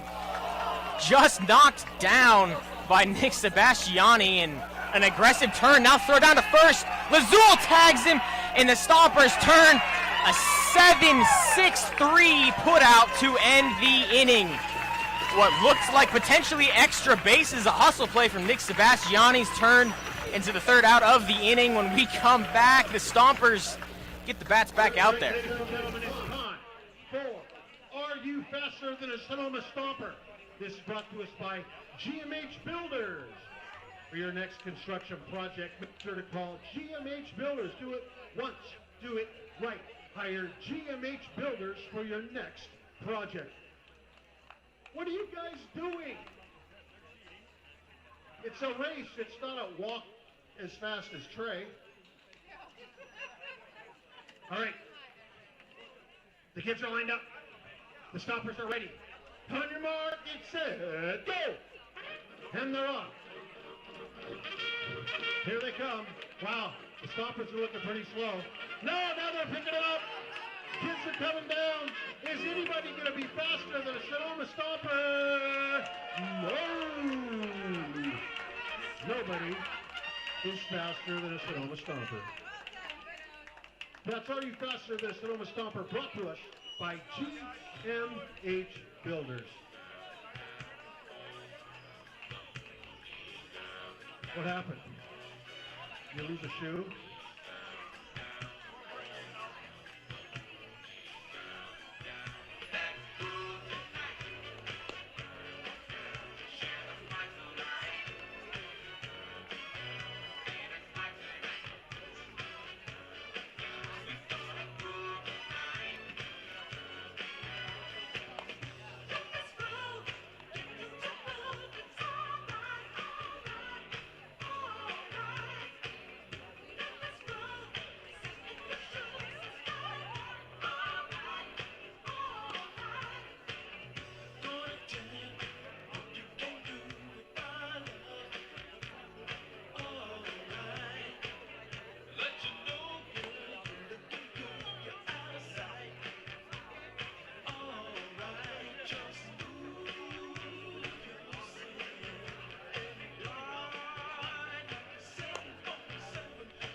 Back in Sonoma, it's 9-1-2 up for the Stomps.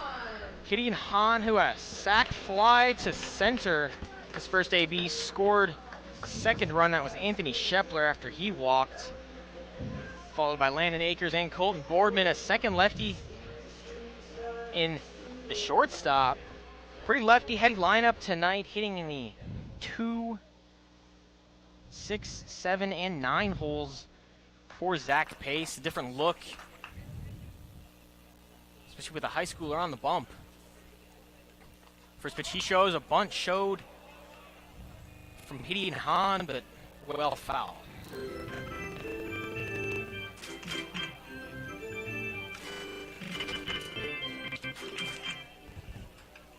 Now 0-1 to Hahn.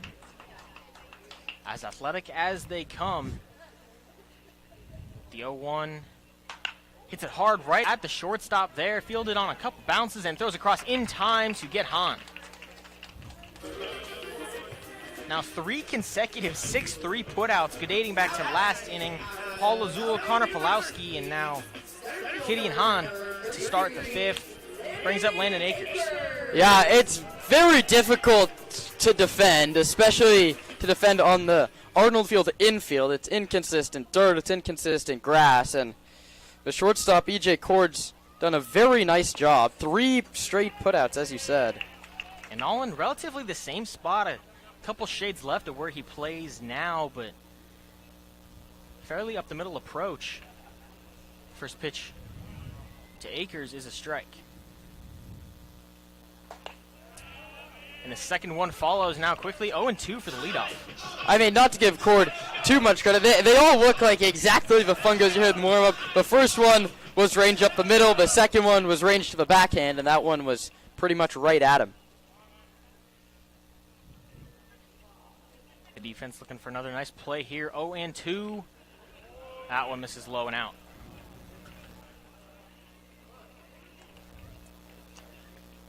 This is going to be pitch number 70, and there's action. It's Kalen Morgan up and throwing in the bullpen.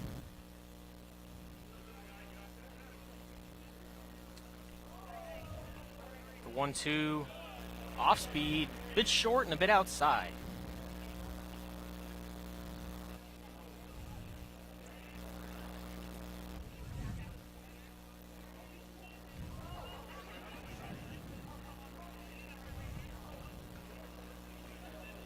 Now the 2-2 from Kennedy.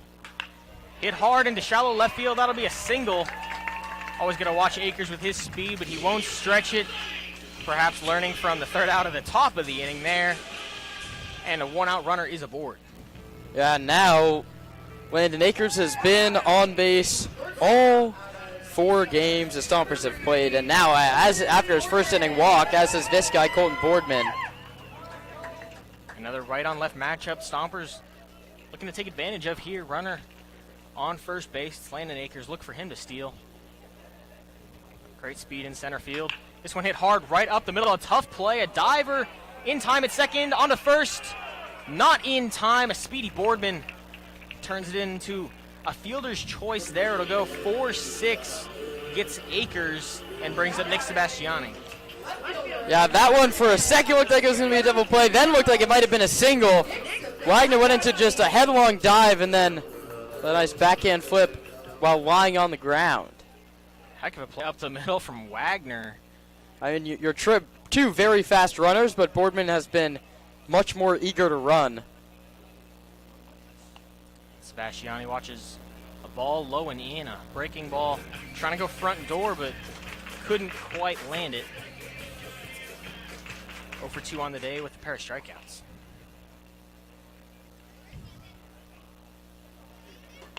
That one misses inside, now 2-0. Now with pitch number 75 coming and an arm ready in the bullpen, you wonder how much longer Jerry Gibbs lets this go on.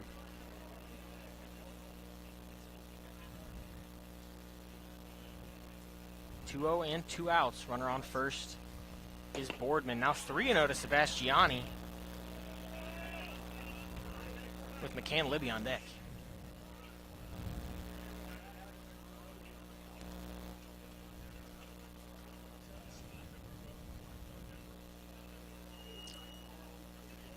(3-0) to the left fielder. Ball 4. 4-pitch walk issued here and brings up one of the hottest bats in the lineup,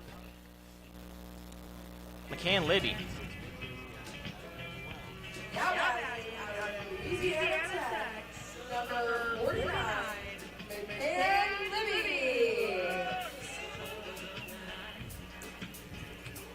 The Frisco, Texas native going down to Louisiana Tech in the fall. Played a couple seasons at Navarro, JUCO down in Texas.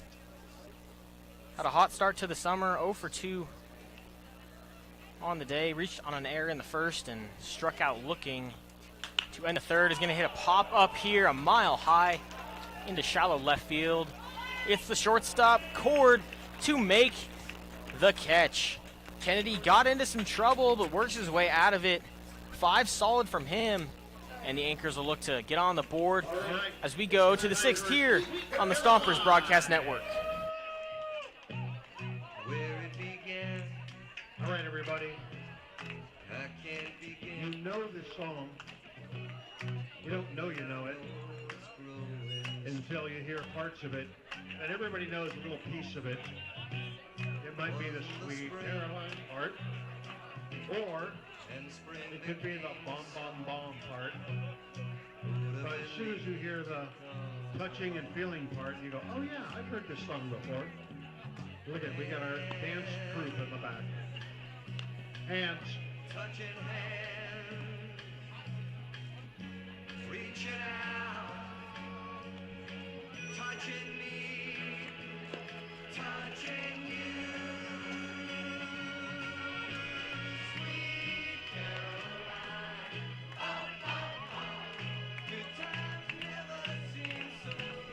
So good, so good, so good.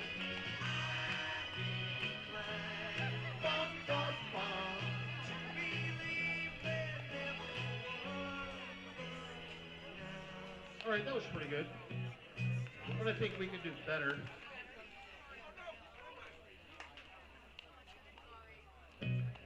Where it began, All right, we can do better. I can't begin to know. And we got the guy in the. Is that a Barbie shirt?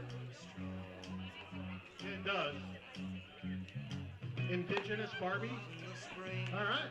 All right, we're touching all bases here on Friday night. And then he refused to sing it, but these two right here said they're in.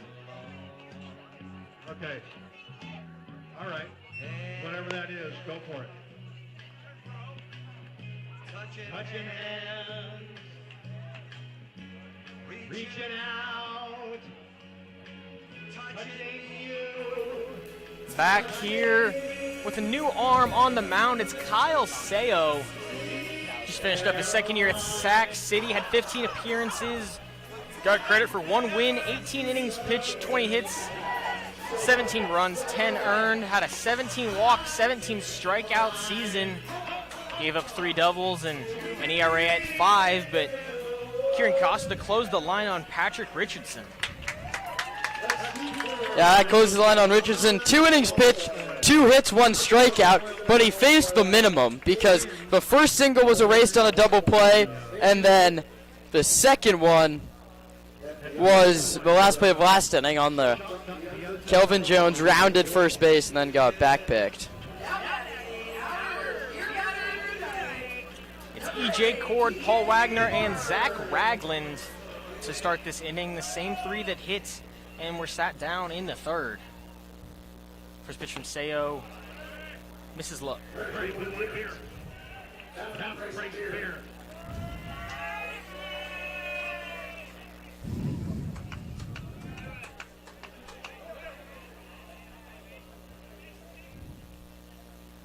Now the 1-0 from Seo. Some wicked movement on that one, fouled off on the right field line. Yeah, another guy that doesn't come directly over the top. We see a lot of those in the CCL, especially these out-of-league games.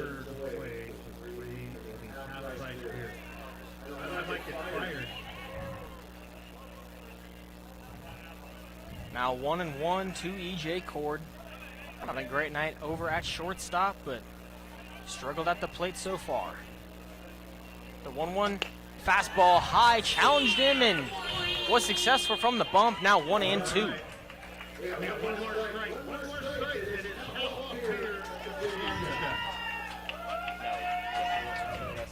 Fans in Arnold getting rowdy, looking for some half-price beer upon a strikeout. Seo comes set. The 1-2 delivery hit right back up the middle, but right at Landon Akers. First out is retired.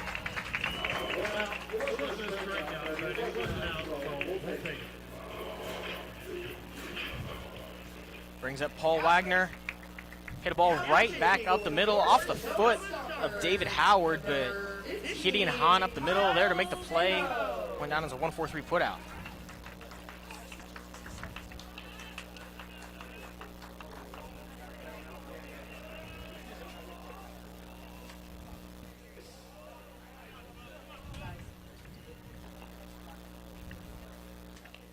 First pitch to Wagner. Outside edge, called strike 1.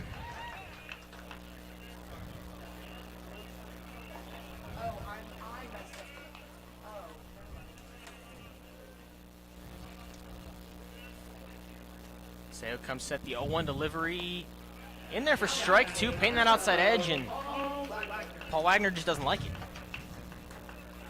Yeah, Seo out of the bullpen just coming in and filling up the zone. Stompers pitching has been almost immaculate today. The 0-2 hit high into left field. Back is Sebastiani, camped and makes the snag. 2 outs in the 6th.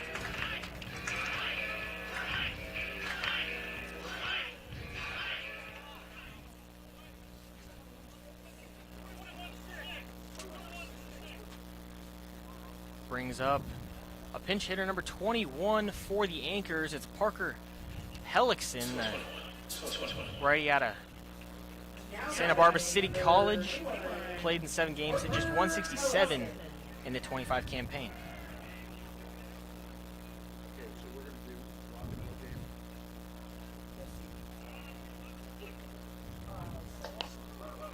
First pitch swung on and missed for strike.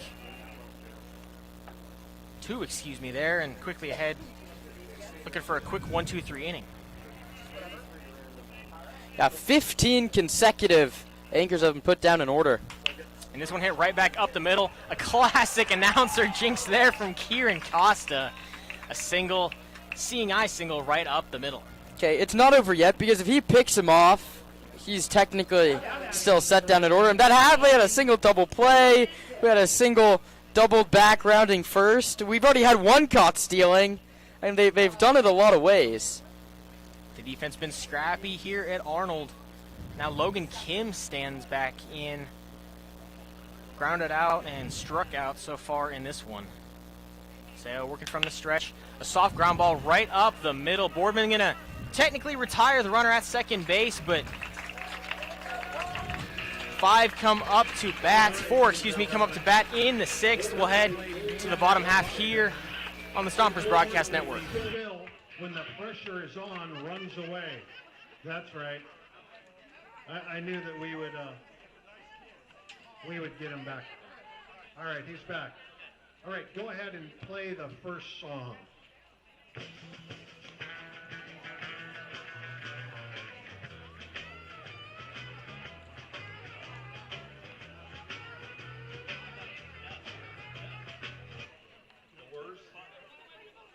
He guessed the Doors. He guessed the Doors.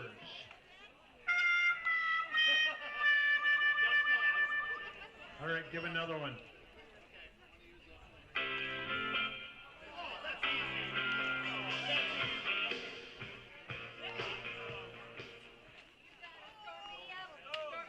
Rolling Stones. Cool. All right, Beavis and Butthead said you got it right. All right, give him another one.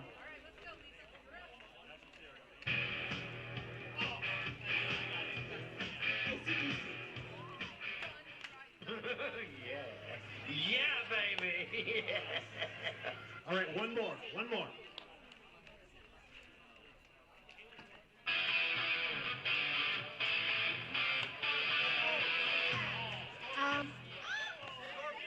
Like a hurricane. Rock you like a hurricane. 5. Scorpions. Yeah, baby. All right, they are 3 for 4. Fantastic. Name that rock band. They got 4 people. We had 4 songs, and the only person that got it wrong was Phil. Thanks, everybody. Name that rock band is brought to us by, I don't know, I haven't assigned it yet. We'll think of somebody. Brought to us by all of us.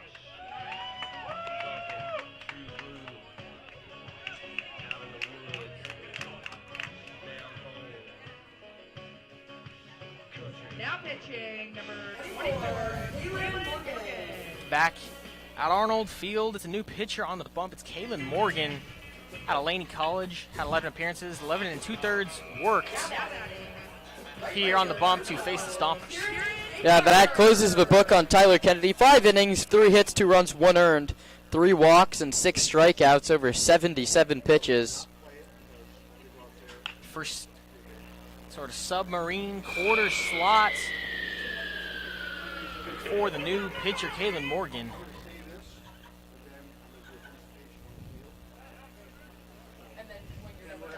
Morgan, a smaller frame on the bump.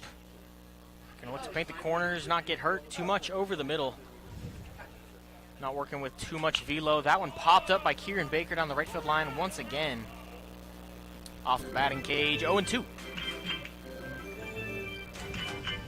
Kennedy, a high school kid, pitched very well against some top-tier collegiate talent, getting him ready for his time at Ohlone coming up.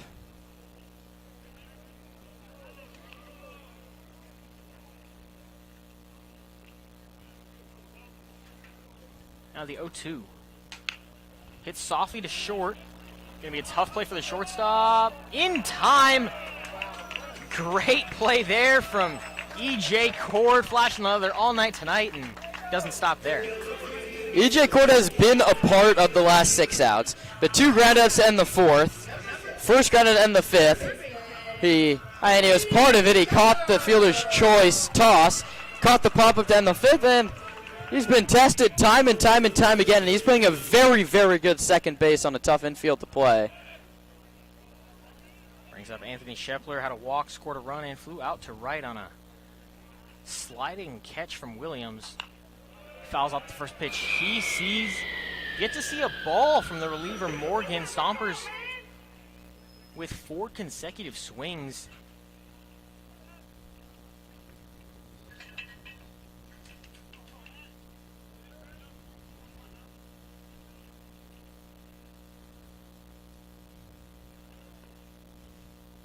Second delivery once again in there. The first called strike, but now 5 for 5 against the Stompers.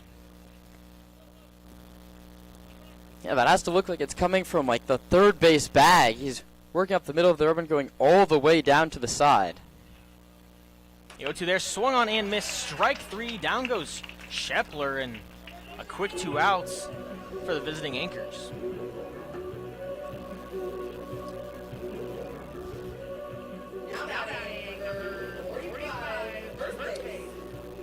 That'll bring up Paul Azul. Had a single in the second and grounded out to, you'll never guess it, E.J. Cord is short.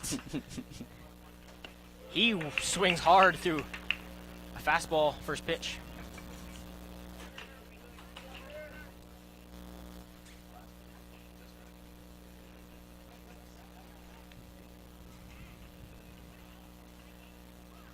The 0-1 to Lazul. Spun on in there, but high. Now 1-1. First pitch he's missed with this inning.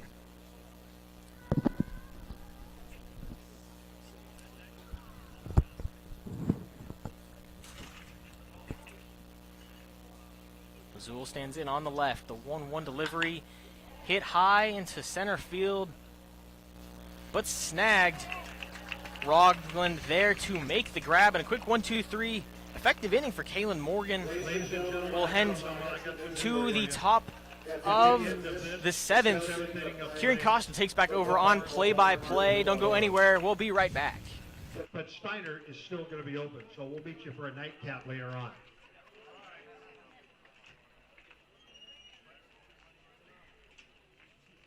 Ladies and gentlemen, tonight is a special night, or even maybe a sad night for the Sonoma Stompers. It's been a long time that Eddie Loera has been a member of this organization. He started as a player, was instrumental in bringing the Sonoma Stompers a championship.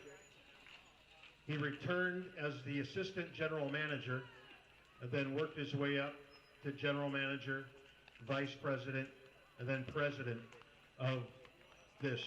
He helped build this organization to what it is today. Let's have a big round of applause for Eddie.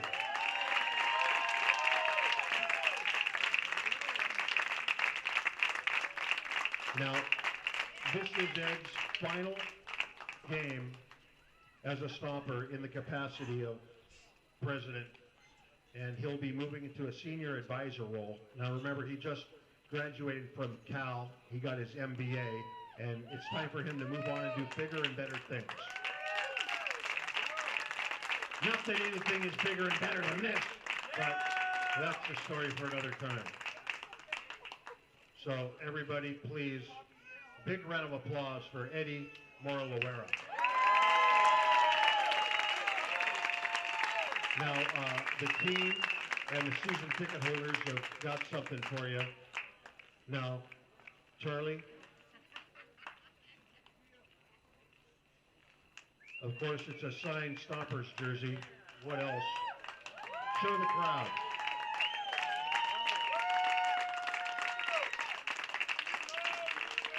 Now, the Stompers are going to live on. Chase has been promoted to general manager. And we're looking for great things in our future, because we always know that as in his senior advisor role, we can always call Ed. Your number's on speed dial, bro. All right? You want to say anything to the fans? Thank you, everybody. this Sonoma County, everybody here has meant so much to me. Starting to get a little emotional. Excuse me. Truly, I mean, coming out here in 2015, being on the field. I remember my first hit. I remember trying out for this team. Dean Poteet is here, and everybody. I mean, this place has been so instrumental to me in my career as you know, has been shared playing on the field to the front office and developing and season ticket holders and sponsors and fans and host families with the Browns. And so everybody.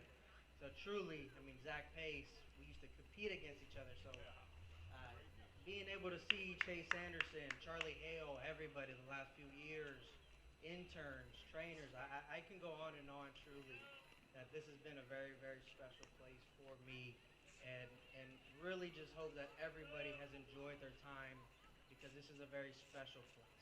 It is a very special place, and hopefully we will continue to provide the entertainment for everybody here, the platforms for our boys to continue to progress, and those that aspire to play Major League Baseball have that opportunity. So truly, from the bottom of my heart, I appreciate every single one of you, players, coaches, staff, sponsors, fans. Thank you all. Appreciate it. Thanks, Ed. Much appreciated.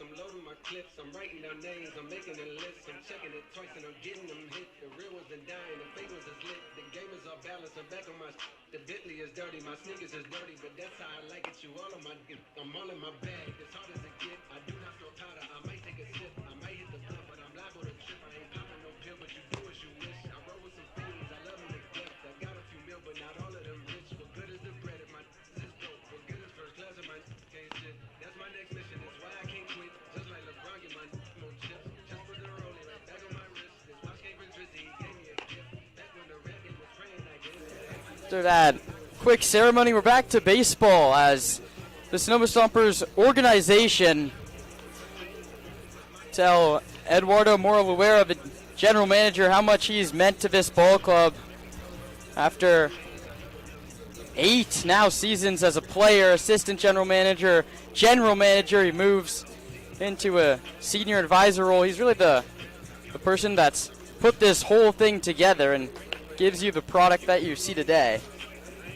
Nothing but bigger and better things in his future. Now the Stompers just have to win this one as they'll turn to a new man. Charlie Moulton takes over out of the bullpen for Patrick Richardson, who threw 2 shutout innings, 2 hits, and a strikeout. Or beg your pardon, Kyle Sayo pitched an inning in between. Moulton, a righty, is the 4th pitcher for Sonoma today. Out of Los Medanos, he has 7 appearances, 5 earned runs in 9.1 innings. In his first pitch, he challenges Titus Wheelock at 89 down the middle and gets a swing and miss, nothing in 1. What's the line on Kyle Sayo, Roman? Yeah, Sayo just worked 1 inning, gave up 1 hit, but nothing else was effective, and just got a good outing under his feet to start the summer. Second one's off speed and misses. The count's 1-1. Stompers bullpen's been nails through the first 4 games. See how many they get out of Moulton, who pitches. And it's inside, says Dean Poteet. It's 2 balls and 1 strike. Charlie Moulton's in the direct sunshine out on the hill. The rest of the field is bathed in shadow, makes it even harder to hit. This one's bounced toward short. Boardman fields and throws in time to get him. 106 miles per hour off the bat, says our TrackMan system. That was peace. If you take a look at Titus Wheelock jogging back into the first base dugout or third base dugout, you understand why. It's a big dude, and not a bad Wheelock coming back in from Moulton either. A good play from Boardman nonetheless. brings up John Klinkenbeard. Hartnell College last year where he hit over just nearly 350 with 7 home runs, and he's headed to UCSF. Takes a first pitch curve called strike 1. He grounded out against Howard, and he also grounded out against Richardson. He awaits the 0-1. Called strike, a late call from Poteet. Been a huge zone today for both sides. It's been consistent, and it's helped the pace of play. We're less than 2 hours in, playing into inning number 7. This one's grounded to second. Hahn gets his chance, and a low throw is picked by Paul Lazul. Saved to second baseman. An error, 2 away, 2 ground balls, quickly induced by Moulton. Two-way guy hit 280 with a home run at Los Medanos. LMC used a lot of guys two ways. Gideon Hahn, the second baseman tonight, is going to pitch for Sonoma this year. Moulton was a majority hitter. He took nearly 170 at-bats and got on base at over a 400 clip. So Zach Pace has guys that he can use on both sides of the baseball. Fastball called strike 1. Maybe he only needs him as a pitcher, working quickly and working well. And you talk about playing over 45 games in just under 2 months. Really, you need guys who can do a lot of things for you and be true utility players. Yeah, and that's a big adjustment for these college guys. The 0-1, swing and a miss, nothing in 2. Because even at the D1 level, you're not playing 6 games a week. The Stompers play 6 games a week for the next 2 months. That's something that Zach Pace and Eddie really preach to these players, is you have to keep your body in shape. It's 95 degrees every day in Sonoma, and you're expected to go out there and play every day. The 0-2, struck him out swinging on a high fastball. Charlie Moulton's ready to get out there and play. 1, 2, 3, go the Anchors in the 7th. Time to stretch at Arnold Field. Sonoma leading Alameda 2-0. Brought to you by Congressman Mike Thompson. All right, Bill, what's this song? After the ball game.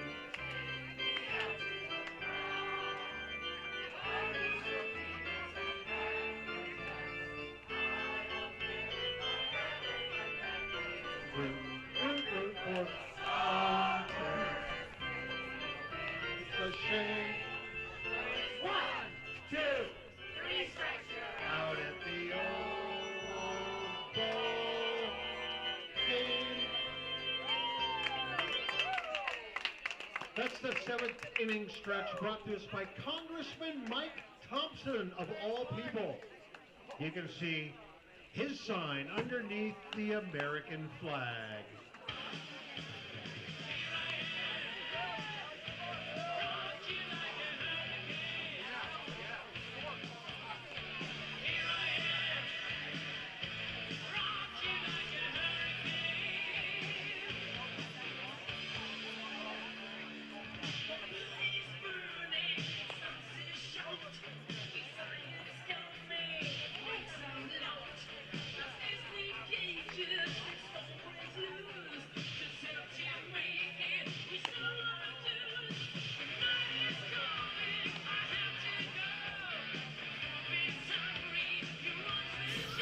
To the 7th inning we go.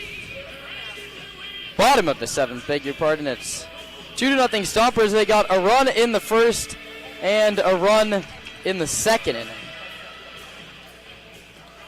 Bats have been relatively quiet since then.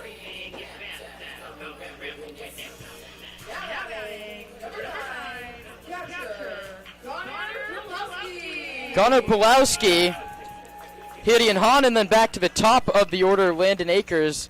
Sonoma looking to add a couple runs. First pitch is grounded back up the middle. That's a nice play by Morgan, who flips to first. Both teams have been flashing the leather here on Saturday night. It's a hard comebacker, snagged it and took it 3/4 of the way to first himself. And a great play there from Morgan, but when you have a slower, kind of junky arm on the bump, you've got to learn to sit back, let it come to you, and then find a gap. You can't be swinging for the fences expecting 75 coming in, because that's not what you're getting. If you're the Stompers, got to sit back and let it ride. This brings up Hahn.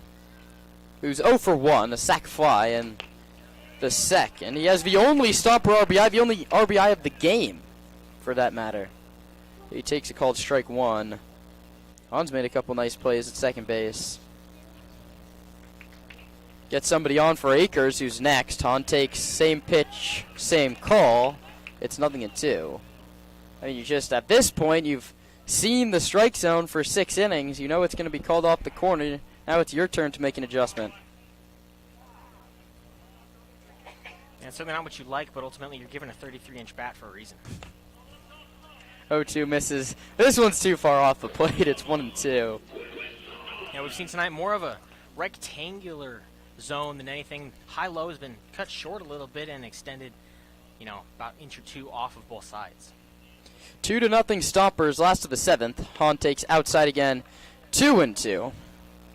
And again, you don't come inside to Han. He has that classic swing. I mean, you see it from a lot of lefties like Ichiro, Jung-Hoo Lee. They're halfway to first base on their swing.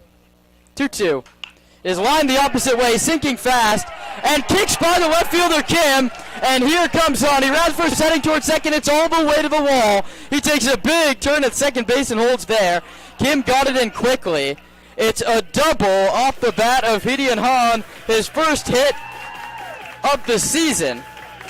And the first Stomper runner in scoring position since the 5th. And just their 4th hit of the ball game. That's a beautiful piece of opposite field hitting. And he did exactly what I said before that at bat. You got to let it travel. You can't be trying to hit the ball before it gets to the plate. Did a great job letting it get there, hit it the other way, and then nearly had a double and an error turning into a second or third 90 feet there, but started to retreat back. Saw that they messed up the cutoff a little bit, but to find himself on second base with just 1 out. Yeah, Gabriel Rojas, the pitching coach, comes out to the mound, and I think he's going to make the call himself. He was looking down to that bullpen a couple times. Maybe he never pointed. Maybe this is, you get one more batter.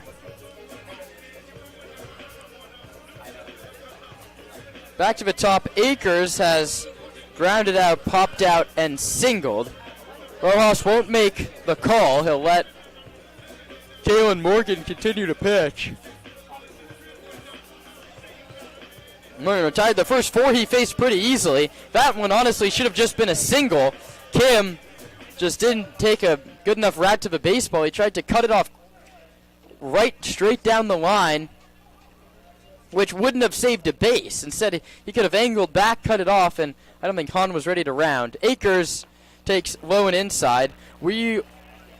Walker, I think there's a new first baseman for Alameda.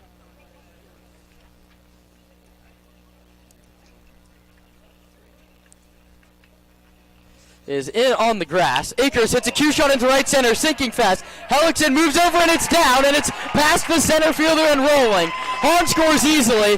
Akers round second. He's heading for third. The throw is late. It's an RBI triple for Landon Akers, his second of the ball game, and Sonoma Stompers lead it 3-0. Got a heck of a hit and then heads-up play. Landon Akers was not even out of the box, and he knew he was going to third. A great ball right where you want it in Arnold Park. That ball right center field over the head of the center fielder, and looks like now we're going to get the pitching change. Yeah, we saw this a couple days ago. It's 1 at bat too late. Jerry Gibbs takes the ball, and we'll get you a couple of changes. Brendan Lister is now playing first base, and a new pitcher is coming into the ball game as well. That's Lawrence Westbrook out of Solano College. In 3 appearances, 3.2 innings, 8 earned runs, 6 strikeouts, and 4 walks. And instead of stepping aside in the 7th, it's Pride Night here at Arnold Field, and it does mean a little bit more for the Stompers organization, who had the first openly gay player who came out during his playing days, and that was Sean Conroy back in 2015, who on the 2015 Pride Night threw a complete game shutout for Sonoma. National news that Jersey and baseball's in the Hall of Fame in Cooperstown, and just another fun part of the Stompers' history. No complete game shutout from Sonoma today, but looking for another Pride Night victory. And read more about Conroy and a lot more things about the 2015 team that came up a win away from the championship in the New York Times best-selling book written about that season. The only rule is it has to work. So that's my little spiel on the Stompers, now to learn about their history. Let's get back to baseball. Kalen Morgan's day is done after 1.2 innings. He gave up 2 hits. Book's not closed on the runs. He's already given up 1. He might give up another. He struck out 1 and didn't walk a hitter. The new pitcher is Lawrence Westbrook out of Solano. We've already told you about him. And the new first baseman is Brendan Lister. Here's the extra base hits we've been waiting for, Roman. The Stompers have only scored with small ball, it seems, all season long. And then Hahn doubles and Akers triples. The infield defense has been very good. Tough route efficiency on the last 2 for the Alameda outfielders, and it's a very hard outfield to play. Arnold Field was first built as a football stadium, as you can see from the light poles out in left center and right center. The field goals were still on the field for a while out over the right center field wall. They're gone now, which just means it's a huge outfield.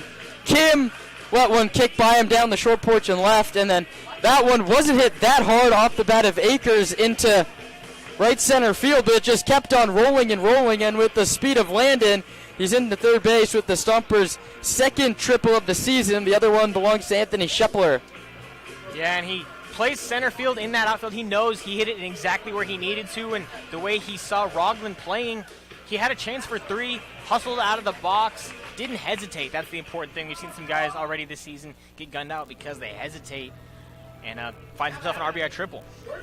Yeah, the infield comes in for Jerry Gibbs and the Anchors, as it has to. I mean, the way Sonoma Stompers pitching has been today, you'd think you might not get another runner on base, let alone into scoring position. Colton Boardman trying to do a job and add to the Stomper lead. First pitch. Called a ball, just high at 87 miles an hour. I said this a couple times when the infield in.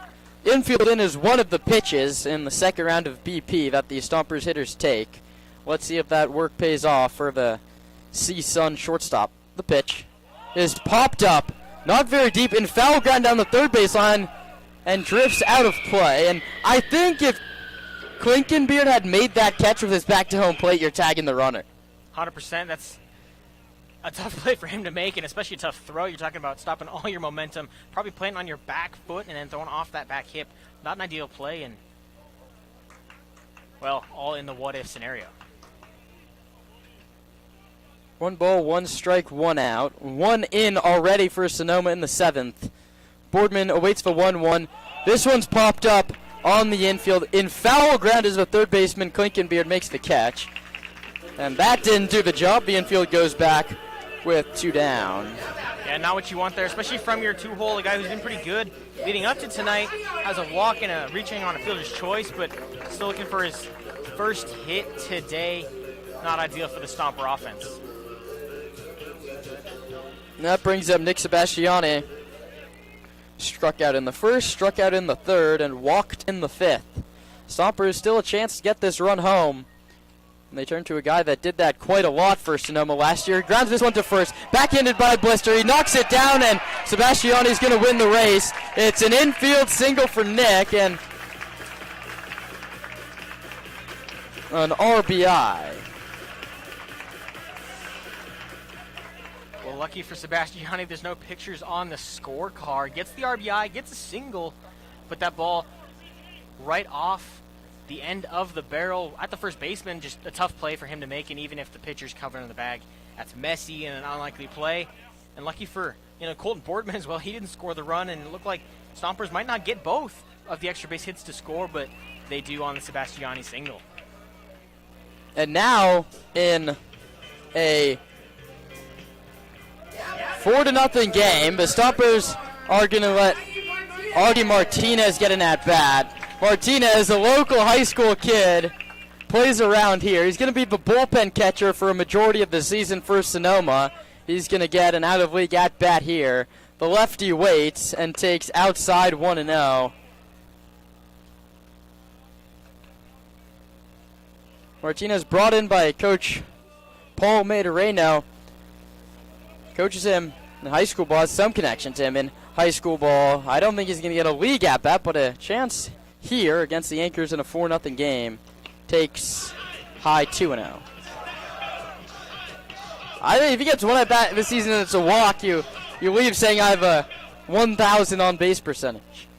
Yeah, and a cool opportunity to grow a little bit more than he probably expected this season, obviously coming in to catch the bullpen.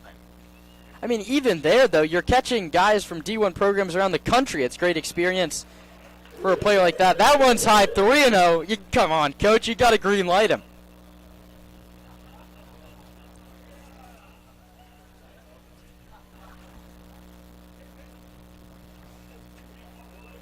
Three balls and no strikes. Lawrence Westbrook wants no part of Augie Martinez. 3-0. Takes. Fastball top of the zone at 85. That's just not a green light pitch. He's still taking a professional at bat out there. He's on the roster. Not a charity at bat. A guy that hit the baseball well last year in high school. Awaits for 3-1. Outside ball 4. And Augie Martinez draws a walk. The inning continues for Kieran Baker. And we can close the line on Kalen Morgan. Went 1 1/3, 2 hits, 2 runs, both earned, no walks, and 1 strikeout. He was effective in his first inning, but then fell apart on the double to Hideon Hahn and the triple to Landon Akers. Brings up Baker with a chance to really blow this thing open. The Anchors have stayed within a slam all night long, but a base hit could change that for the right-handed hitting Baker. The lefty Westbrook pitches, and Baker swings and misses. 87. Got him. Fooled, and it's 0-1.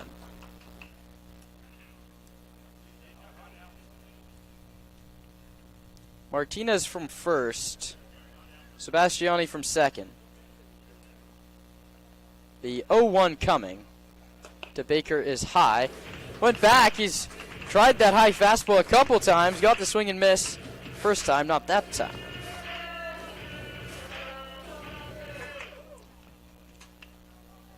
Anthony Shepler on deck. Baker struck out twice and bounced out to short. Awaits the 1-1. Runners going. Double steal. The throw goes to third, and it's very late. Nice pick by Clinton Brett to save a run. I certainly saved a run. It might also save Nick Sebastiani his teeth. He popped up on the slide and looked up to see a glove in his face catching that one. And now, if anything gets by the catcher, it's another run for some. The count's a ball and 2 strikes. It was inner third called strike on Baker on the throw down. Base hit could knock in 2. Westbrook staring in to Desmond to get his sign. Leans in, glove on the front hip. Now comes set outside, off his body at the belt, pitches. And Baker thought about it and takes low, spits on the breaking ball. Counts back to 2-2. That's an excellent take there, and you put on the double steal in hopes of a pass ball scoring 1 or a single in the gap, potentially scoring 2. You got the fresh legs of Martinez out at second. An aggressive approach from Zach Pace, but I don't hate it. 2 balls, 2 strikes, 2 out, 2 on, 2 in here in inning number 7 for Sonoma.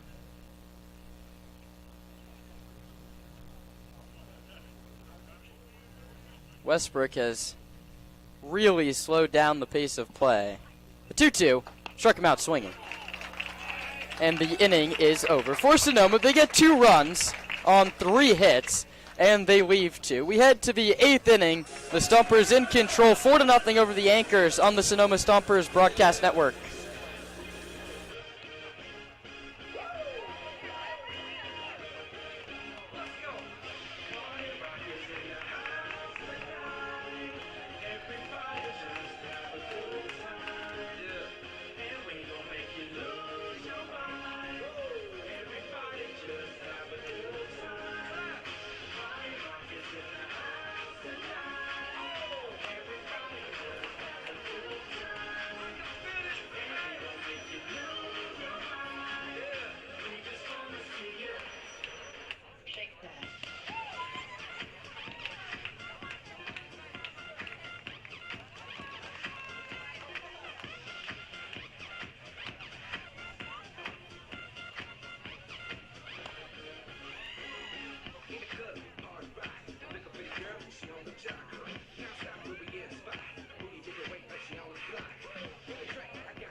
I'm shuffling. Now batting, number 0, Jafari Williams.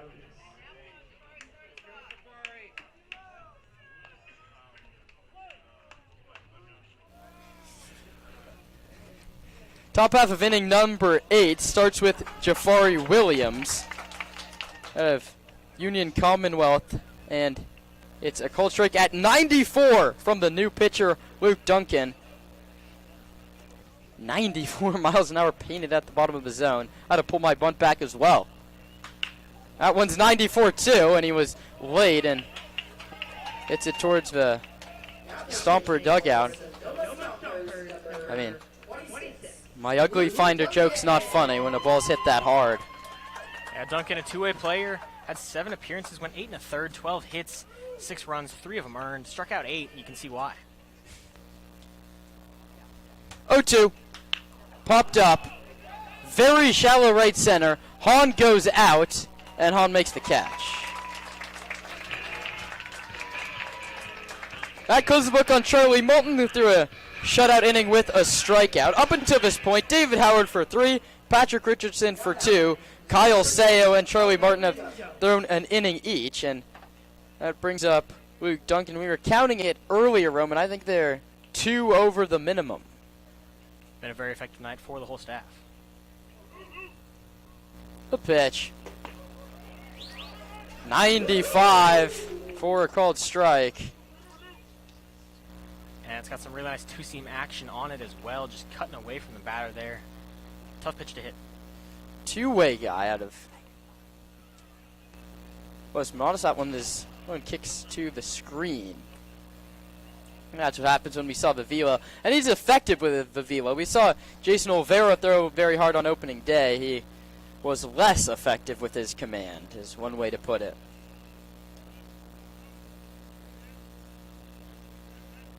Duncan, one of a couple Los Medanos players on the squad, awaits the 1-1 pitch. Goes to the fastball, it misses high at 94. And I wouldn't be surprised if maybe they keep him as a pitcher only. I talked to Zach Pace before the season about him. He's a very good defensive catcher. Zach Pace wants to use him about once a week as a backstop, and then we'll see how many times he comes out of the bullpen. Hit just 154, but allegedly a great defender behind the dish. 2-1. Late on 94, the other way is Kelvin Jones. And the count's 2-2. And you mentioned playing his ball at Los Medanos. Between these two teams combined, we got 10 Los Medanos players from last season represented tonight, 5 on each team. 2 balls and 2 strikes. Duncan looking for the punch out of the left-handed hitting Jones. And time's called at the plate. E.J. Cord, the shortstop, on deck. No motion right now in the Stomper bullpen. It might be Luke Duncan for 2. The righty stares in to get a sign, whips it in, and misses low. Fastball at 94, well below the zone. A nice take from Kelvin Jones. Filler up at 3 balls and 2 strikes.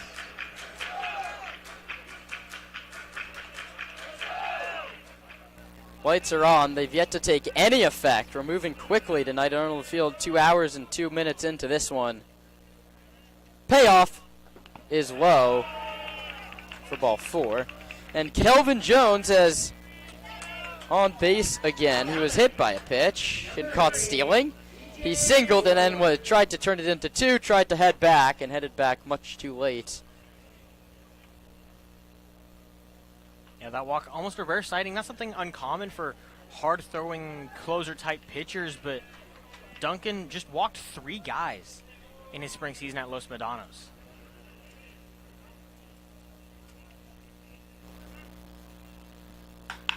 This one's grounded through the right side. Hahn was playing up the middle, and E.J. Cord is aboard with a single.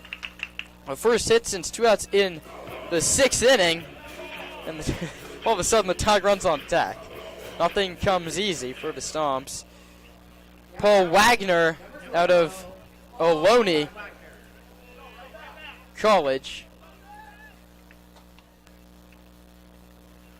digs in.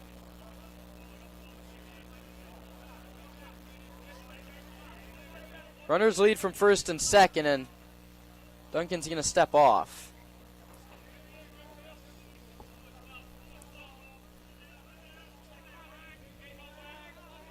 Patrick Hellickson out on deck. The pitch. Missed low at 93.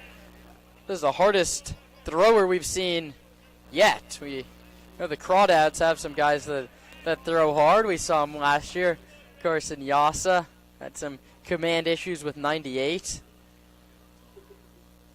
Here comes the 1-0 here. Before we think about CCL play, you have to get back to 500 in these out-of-league games. That one's low, 2-0. To Wagner. Dangerous hitter, 333, 4 home runs, 14 driven in at Ohlone College. And now there's action in the Stomper bullpen. Zach Pace doesn't want to see this happen again. The 2-0. Fouled back to the screen. Counts 2-1. Another heater, 92. He's challenging him. And Wagner had 4 home runs this last spring. It's not hard to hit a ball coming in this hard over the fence, but you got to find a barrel first.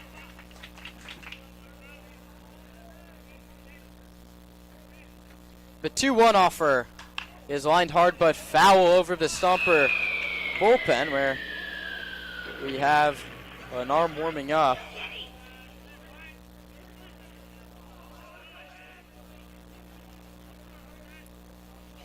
Two balls and 2 strikes. Luke Duncan's battled himself back into this count.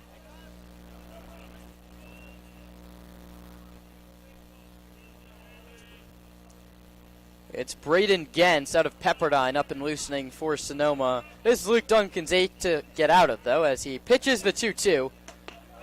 And misses outside with 93. Another full count. And back to the top of the order, and Parker Hellickson in the on-deck circle. 3 balls, 2 strikes. Jones at second. Duncan checks and pitches. Fouled back to the screen. The battle continues. At 193 again. And this is a good approach here from Wagner with a guy who throws this hard. You only got so many bullets in the tank. Looking to wear it down, maybe get a little bit off the velo and something more hittable. His 17th pitch of the inning. Just the 4th hitter. Finds the sign he likes from Pulowski. Sets at the belt. Checks the runner Jones twice and delivers. High ball 4. And the bases are loaded with 1 man out.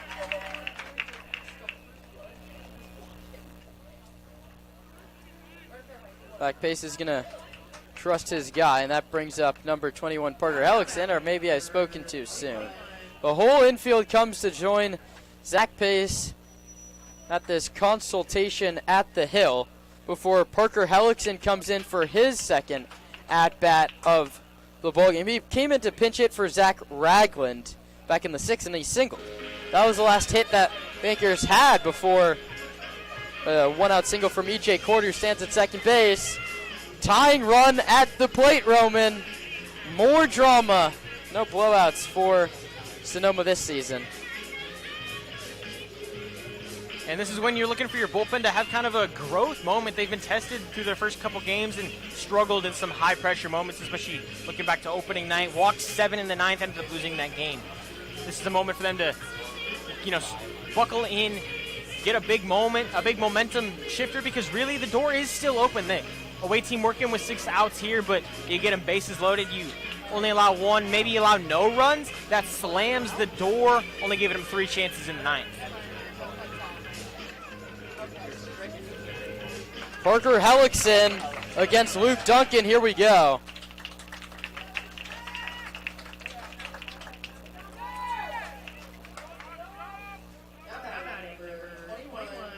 Righty on righty. Gens is ready in the bullpen if Zach Pace has to make a move. Lazul plays in front of the runner at first. The meeting works 92 right down the heart.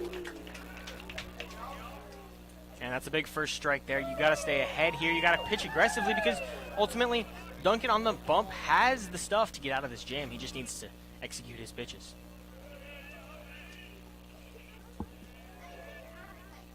Here's the pitch. Swung on and missed. Challenged him with another fastball. Parker Hellickson out of Roseville, California, plays his college ball at Santa Barbara City College. Facing the righty Duncan out of Los Medanos. Logan Kim on deck. You have to get the one here first. The 0-2 coming from Duncan. Bases full of anchors and the pitch is low. 92 again. He's stuck with the fastball. You got Jafari Williams to pop out to start the inning. Kelvin Jones walked. He's at third. E.J. Court singled. He's at second. Paul Wagner walked as well. He's at first.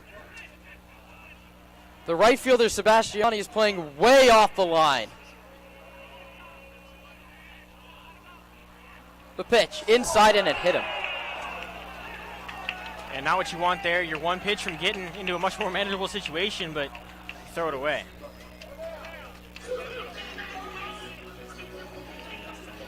And Zach Pace looks like he's going to come talk to the home plate umpire. Does that mean it's time for a change?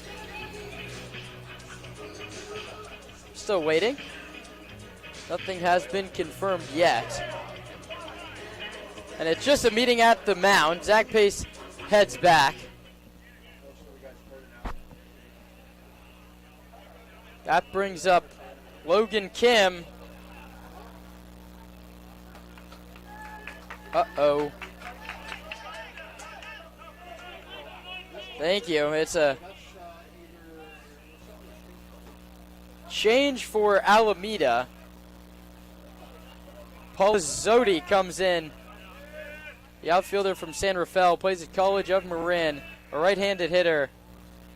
And it hit him in the helmet. Oh, goodness. You have to hope that he's okay. And the coaching staff immediately going to be called over. That one missed badly. Gaetano Polizzotti, you just have to hope he's okay after a play like that. As silence is falling over this Arnold Field crowd, the Sonoma Stompers athletic trainer is going to come out, and a nice hand for the Alameda pinch hitter as he heads down to first base with a very, very well-earned RBI. That's back-to-back hit by pitches. The tying runs on second base, and Braden Gentz, I think, is on his way into the ballgame. We'll step aside. Stompers leading it 4-2, but the Anchors have the bases loaded. More nervy scenes at Arnold Field when we return on the Sonoma Stompers Broadcast Network.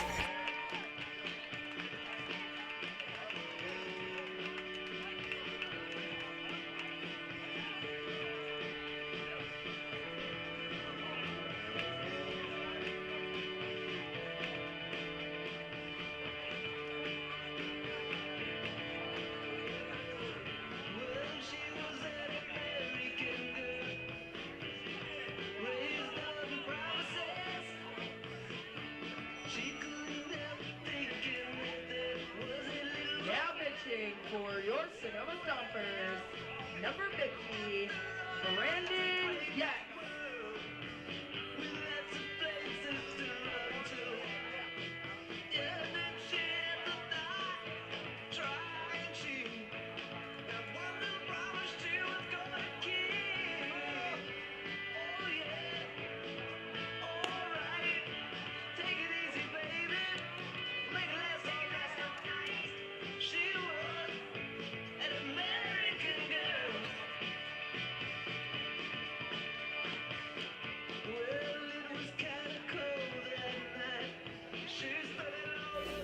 Braden Gentz is the man who has quite the mop-up job that's been set up for him. Bases loaded, one out. 4-2, the Stompers lead the Anchors. Luke Duncan started this inning. He got Jafari Williams to pop out, and after that, it's gone downhill in a hurry. Walk, single, walk, and then back-to-back bases loaded hit by pitches. Has the bases still loaded, 2 runs home in the inning, and no place to put another pinch hitter. It's Brendan Lister, and he came in for Titus Wheelock defensively, and you might want Titus up in this situation. Yeah, Wheelock, a big power hitter, was playing first base. Had the substitution made back in the 6th inning, I believe, just after Wheelock's last AB. And now you want that power, but Lister, not a bad hitter himself. Ultimately here, you need a ball in the gap. You need a ball to find some grass for you. But, you know, for the Stompers, we get a unique situation here. A battery all from Pepperdine. Pulowski playing behind the dish all night, and Braden Gens hails from Pepperdine. 17 appearances, had an 8.24 ERA. Brendan Lister, Modesto Junior College, didn't play there in 2025. A big moment against Braden Gens. The 6'3", 200-pound right-hander out of Clovis pitches. Outside at 91, 2 hard throwers. Went to Buchanan, just finished up his sophomore season at Pepperdine. 17 appearances, an 0-1 record. He's pitched 19.2 innings. He needs to put a ball in the zone, and does. Lister's late on a fastball. Gens spent last summer in the Northwoods League. Pitched to a 1.63 earned run average for the Bismarck Larks. Has a lot of work to do in this 8th inning. He pitches. Lister takes a called strike 2. A strikeout would be humongous for Sonoma right now.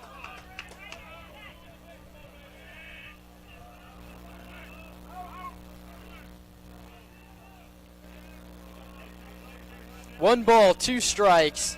Bases loaded. The Stompers clinging to a 4-2 cushion. Here it comes. That's grounded towards second. Hahn goes to second for 1. Boardman's relay in time. 6, 4, 3. Go the Stompers. Braden Gens, a magic man out of the Stomper bullpen, comes in and rolls up the double play.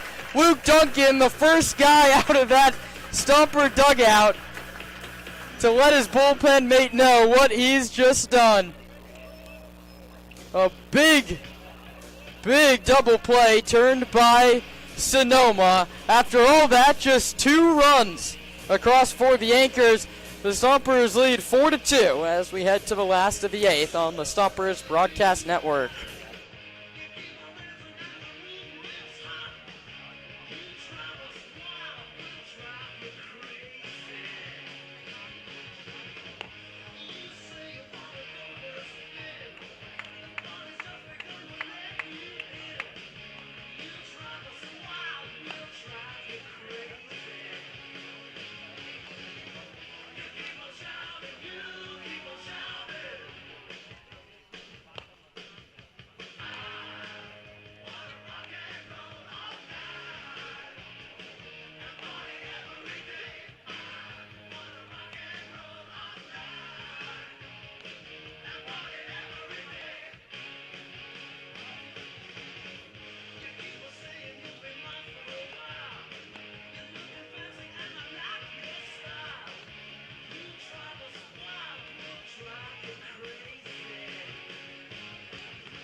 Now pitching, number 30, Will Marriott.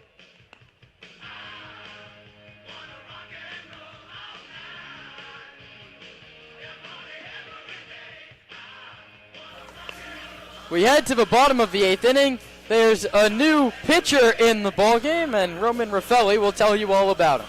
Yeah, it's the right-hander Will Marriott from Pacific University and De Anza College. 17 appearances, 34 in a third innings, pitched a 1.83 ERA and 29 strikeouts.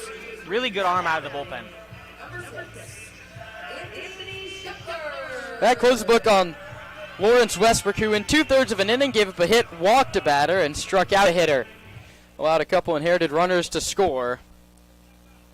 And Marriott will throw a submarine delivery that fools Shepler. It's 0-1. Braden Gentz will come back out for the 9th inning, is what it looks like right now, as there's no movement in the Stomper bullpen, and I don't think Zach Pace wants to burn any more arms in an out-of-league contest as the Slow Blues come in for 2, Tuesday and Wednesday, 6:05 here at Arnold Field. 1-1 to Shepler. He walked and scored. He's lined out and struck out since. Swings and misses, 0-2. Shepler faced Kalen Morgan, who was also a submariner in his second at-bat and struck out. He's looked a little bit uncomfortable with that arm angle so far tonight. Yeah, with guys like this, it's all about the approach. Got to look to left field. 1-2. He swings and misses into the glove of Desmond, and there's one down. And exactly what I said there, and it's going to be outside all day because I know lefties, they want to pull the ball here. They're not really willing to push it, hit it more towards the shortstop, even right at the left fielder with the approach, and the benefits show.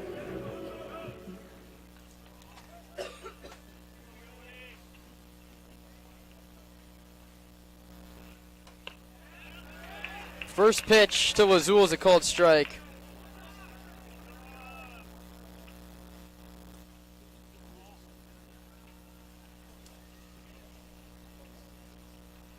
The 0-1. Lazul goes the other way with it and spoils it foul down the third base line. Back-to-back lefties in Shepler and Lazul against the submarining Marriott. And that's a pretty ideal matchup there. You get the submariner, not a ton of velo behind it. You get a couple lefties there, and that's a good way to manage the mismatch. Pitch. Lazul takes low. Well below the zone. The Anchors dugout wasn't so sure. I mean, been a consistent zone all night for Dean Poteet. He's been very good up and down, just giving it a little bit off the corner, but that's an adjustment you could have made after the fourth. Lazul takes a pitch that misses away. Yeah, not to say that I'm necessarily sway their things, but when the dugout's chirping and the manager's stepping out to say something after one call, you might not get the next. I mean, Zach Pace has been in this league for going on 10 years. He has a very good relationship with every umpire here. And that ball started middle, and ended up behind Paul Lazul's back foot. That was disgusting. Two down. You hear that called a back foot slider, and that's exactly what you do. You start it down the middle, come get me, and then just tanks towards that back toe of the lefty. A nearly impossible pitch to hit. That was I've never seen so much bite on a back foot slider in my life. Ball started out of the zone outside and ended up behind the lefty's back foot. It's a nice pitch. First pitch is a called strike 1 to Pulowski, the catcher out of Bellarmine.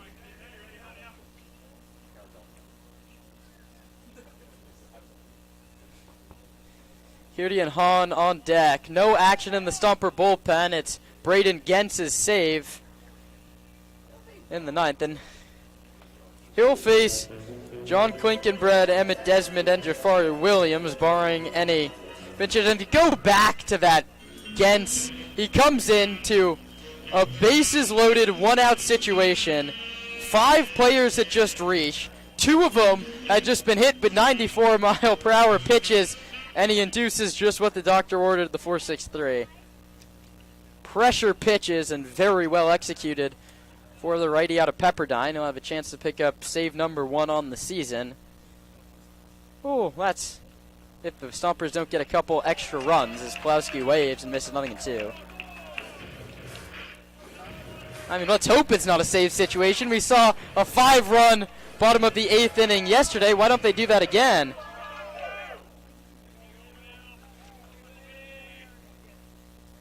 Here it comes. That one's outside.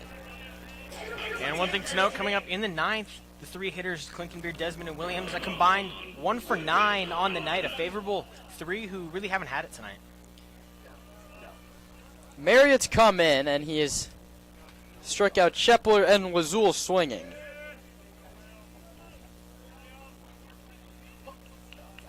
The pitch.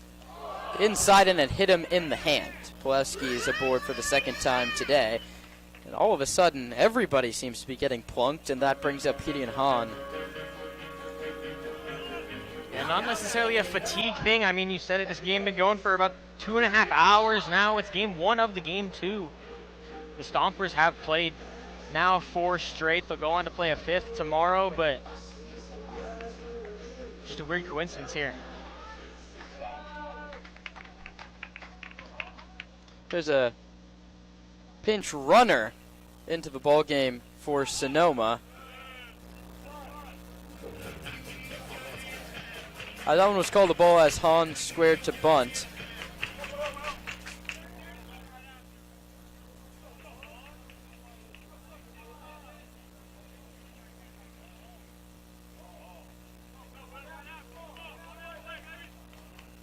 "1-0 coming to Gideon Hahn. Pitch. Called strike.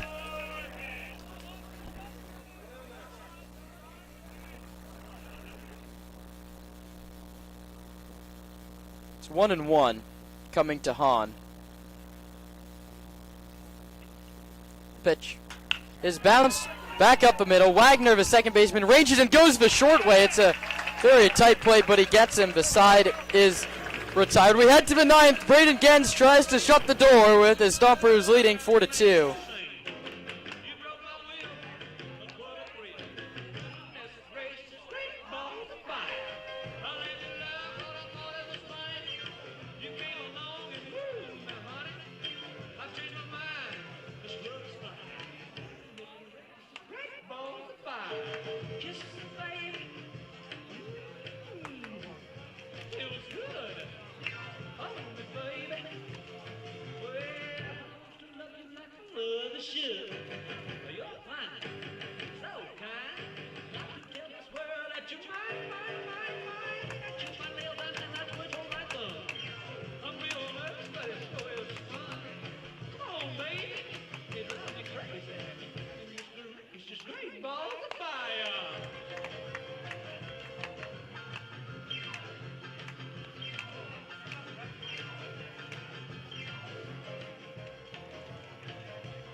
Tomorrow, first pitch right here at Arnold Field. You can catch the pregame show at 12:50, first pitch 1 o'clock, or come out to the ballpark. Give us a call, tickets on our website. It doesn't get much better than day baseball in Sonoma. Gens delivers. Line to first right at Trent Keys. Yeah, Keys comes in on the defensive side for Lazul and immediately makes a great play. A great defensive play we've seen from him all week. We're talking about a guy who's just made the plays time and time again.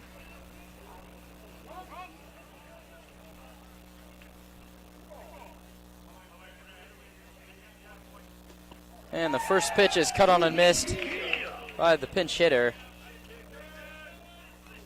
Cameron Inberg, Cal State Monterey Bay. He didn't play last year. Gens is ready to deliver and does. Called strike.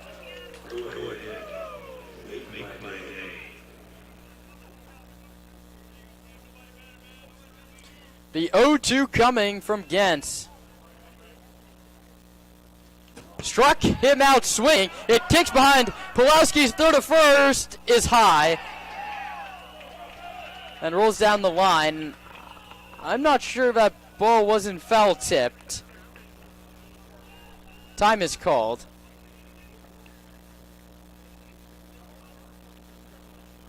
So to first base makes Inberg, but now there's a pinch runner coming his way. We'll see who that is in just a moment.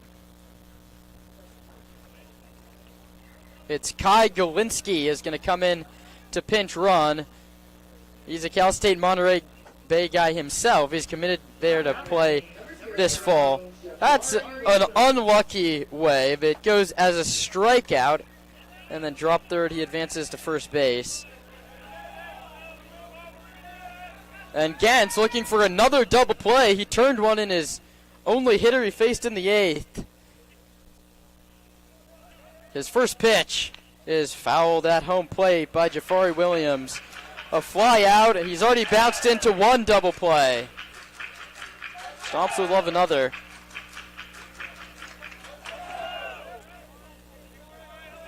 Righty on righty. Again, staring in to get his sign. One skier leads away from first, held on by Keys. The pitch, swing and a miss, 0-2. And it doesn't feel like a tight situation here, but the tie run is in the box. It's a much closer situation than it might feel like for both teams, really. It's been a good one. Again, stares into Pulowski for the sign. Ready to deliver an 0-2. Braden gets the one he likes. Still staring in and pitches. Jafari Williams with an emergency hack. He flips it back to the screen. The Stompers got one in the first and one in the second, 2 in the 7th. They led 4-0. The Anchors answered with 2 in the top of the 8th. Jens looking to shut the door and pick up the save. The pitch is bounced towards short. Boardman picks it, knocks it down, throws to first late. And that's an error on Boardman. Back-to-back unlucky ways for somebody to reach. A drop third strike gets a pinch hitter Ingrid onto first base. Now it's Golensky's pinch run. He's at second. And Jafari Williams is on first on the error. And that brings up Kelvin Jones, who's been on base all 3 times. Hit by a pitch, single, and a walk. He walked and scored, the first runner to reach against Luke Duncan. Double play still gets you out of it. Braden only steps up when the bases are loaded, maybe. And it depends on the way you look at the game here. If you're the defense, you have one more way to turn a double play, but if you're the offense, you got 2 guys on now. Gans checks second and pitches. Outside and high at 90 miles an hour. 22 pitches now for the righty out of Pepperdine. Pitch count continues to climb. The 1-0 home. Called strike outside corner, 1-1. Gens reach back for 91 miles an hour. The 6th pitcher used by Zach Pace. 1-1 coming. In there for a called strike 2. It's a breaking ball we haven't really seen yet from him. When a breaking ball by definition, but still at 80 miles an hour. That's a true power curveball. It's a tough pitch to hit. 1 ball and 2 strikes. Gens looking for the strikeout. The 1-2 offer. Struck him out swinging. Went back to that pitch. Died off the inside corner of the plate. Second strikeout of the inning. Yeah, and a back foot, curveball there. That power curve, 82 on that one, and crosses middle-ish of the plate, but then just rolls off the table towards that back foot. A really, really tough pitch to hit. Stompers crowd rises to their feet. 2 outs in the 9th. 2 on and 2 out. Gens delivers. Cord takes inside. 91.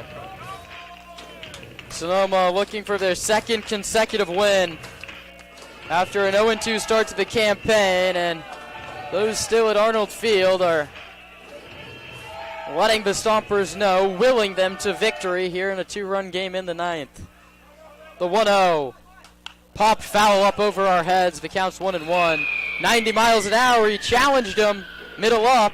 Here's my best stuff, and Cord was just a little bit late. EJ struck out, flown out, singled, and scored.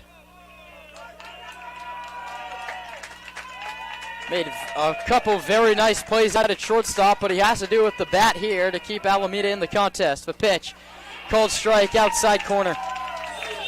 92, the hardest pitch he's thrown today. And now they're up with 2 strikes. 2 on, 2 out. Stompers lead the Anchors 4-2. Looking for a Saturday night home victory.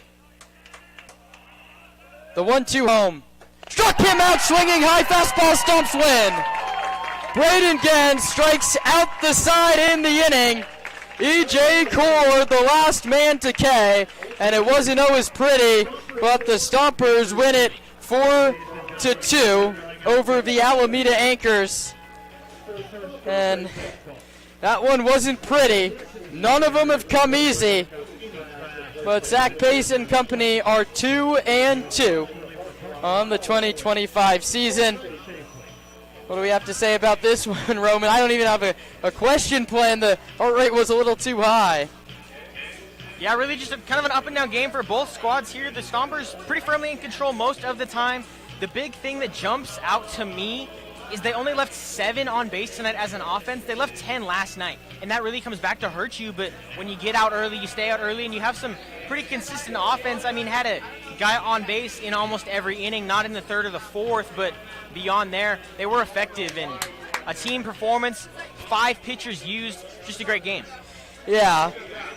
Zach Pace uses 6 different pitchers. David Howard to Patrick Richardson to Kyle Seo to Charlie Moulton to Luke Duncan, and finally to Braden Gens. The winning pitcher is Patrick Richardson, who in 2 innings pitched gave up 2 hits and struck out 1. Braden Gens, the magic man out of the bullpen, induced a double play with the bases loaded in inning number 8, and then worked 9th. That was probably a little more stressful than he would like. One more time, Howard for 3, Richardson for 2, Seo and Moulton go 1 each. Luke Duncan throws a 1/3 of an inning, and Gens goes 1.2.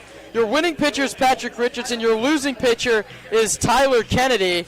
Braden Gens gets the save. The Stompers picked up RBIs in a couple of places. Landon Akers had a big triple, and Harry and Hahn had a nice sacrifice fly. They score a run on an error, and Sebastiano was given a single on what knocked in a run for him. That's a fun one, Roman. The pitching and the bullpen is nails yet again. Yeah, and you get game 2 for these 2 teams tomorrow. You look at it from the Anchor side of things. This is a winnable game. You guys had, you had guys in the right position at the right times. You just couldn't capitalize, and your pitching wasn't by any means bad. You just let a couple extra base hits, a couple errors snowball on you, and ultimately the Stompers took advantage of that. A near-perfect game for them. Got in a couple jams late, but again, that's nothing that another guy can't come in and sweep up, take care of. coming into tomorrow's game, the Anchors, they got to be sharper. They got to play more as a team, and a couple things like a caught stealing and aggressive round at first base. Both those things come back to bite you because both those happen with 1 and 2 outs. I mean, the biggest thing, again, the defense was nails for Sonoma. They have a caught stealing, they catch the back pick at first, and there was no big blunders on the Sonoma base running side. Your final totals for the Stompers: 4 runs, 6 hits, 1 error of the Anchors, 2, 4, and 1. And Roman, one last question for you. We've harped on it a lot. It's the situational hitting, and you have to go look at that 7th inning. The Stompers score a majority of their runs, let's be honest, on smart base running, taking the extra base, scoring on a pass ball, being aggressive up the line at third when the ball gets by the catcher. First baseman drops it, you're taking the extra base. Gideon Hahn double, Landon Akers triple. How about doing it with the power bats? Yeah, and I mean, that's what you're looking for. You want to scrap your way through, play small ball, and get there, but you have to wait for the big hits to come. And fortunately for them, they came in a pair. You had the double with 1 out, then the triple with 1 out, scored him, and then you're able to play small ball the rest of the way. That's the small pieces that get you inning to inning, and then game to game you go with the big hits, and those came in the 9-1 holes. You might even see Gideon Hahn. He had several great ABs today. You might see him higher up in the lineup tomorrow. Yeah, it's a short day for Sonoma. They turn for a 105 start tomorrow against these Anchors, and that will be the final tune-up game for Sonoma in out-of-league play before an off-day Monday, and the San Luis Obispo Blues come in to start the CCL campaign. That's Tuesday and Wednesday at 6:05. Your final totals: 4, 6, and 1 for the winning Stompers, 2, 4, and win for the Anchors, who dropped their first game of the season. The Anchors are 0-1. The Stompers are 2-2. We're back on the air tomorrow at 2:45. The pregame show at 2:50. First pitch at 1 o'clock. That one has to feel good for Zach Pace and company. For my broadcast partner, Roman Raffelli, and everybody else that makes this broadcast run, I'm Kieran Costa. Stompers win 4-2. Enjoy the rest of your Saturday evening as I say so long from Sonoma.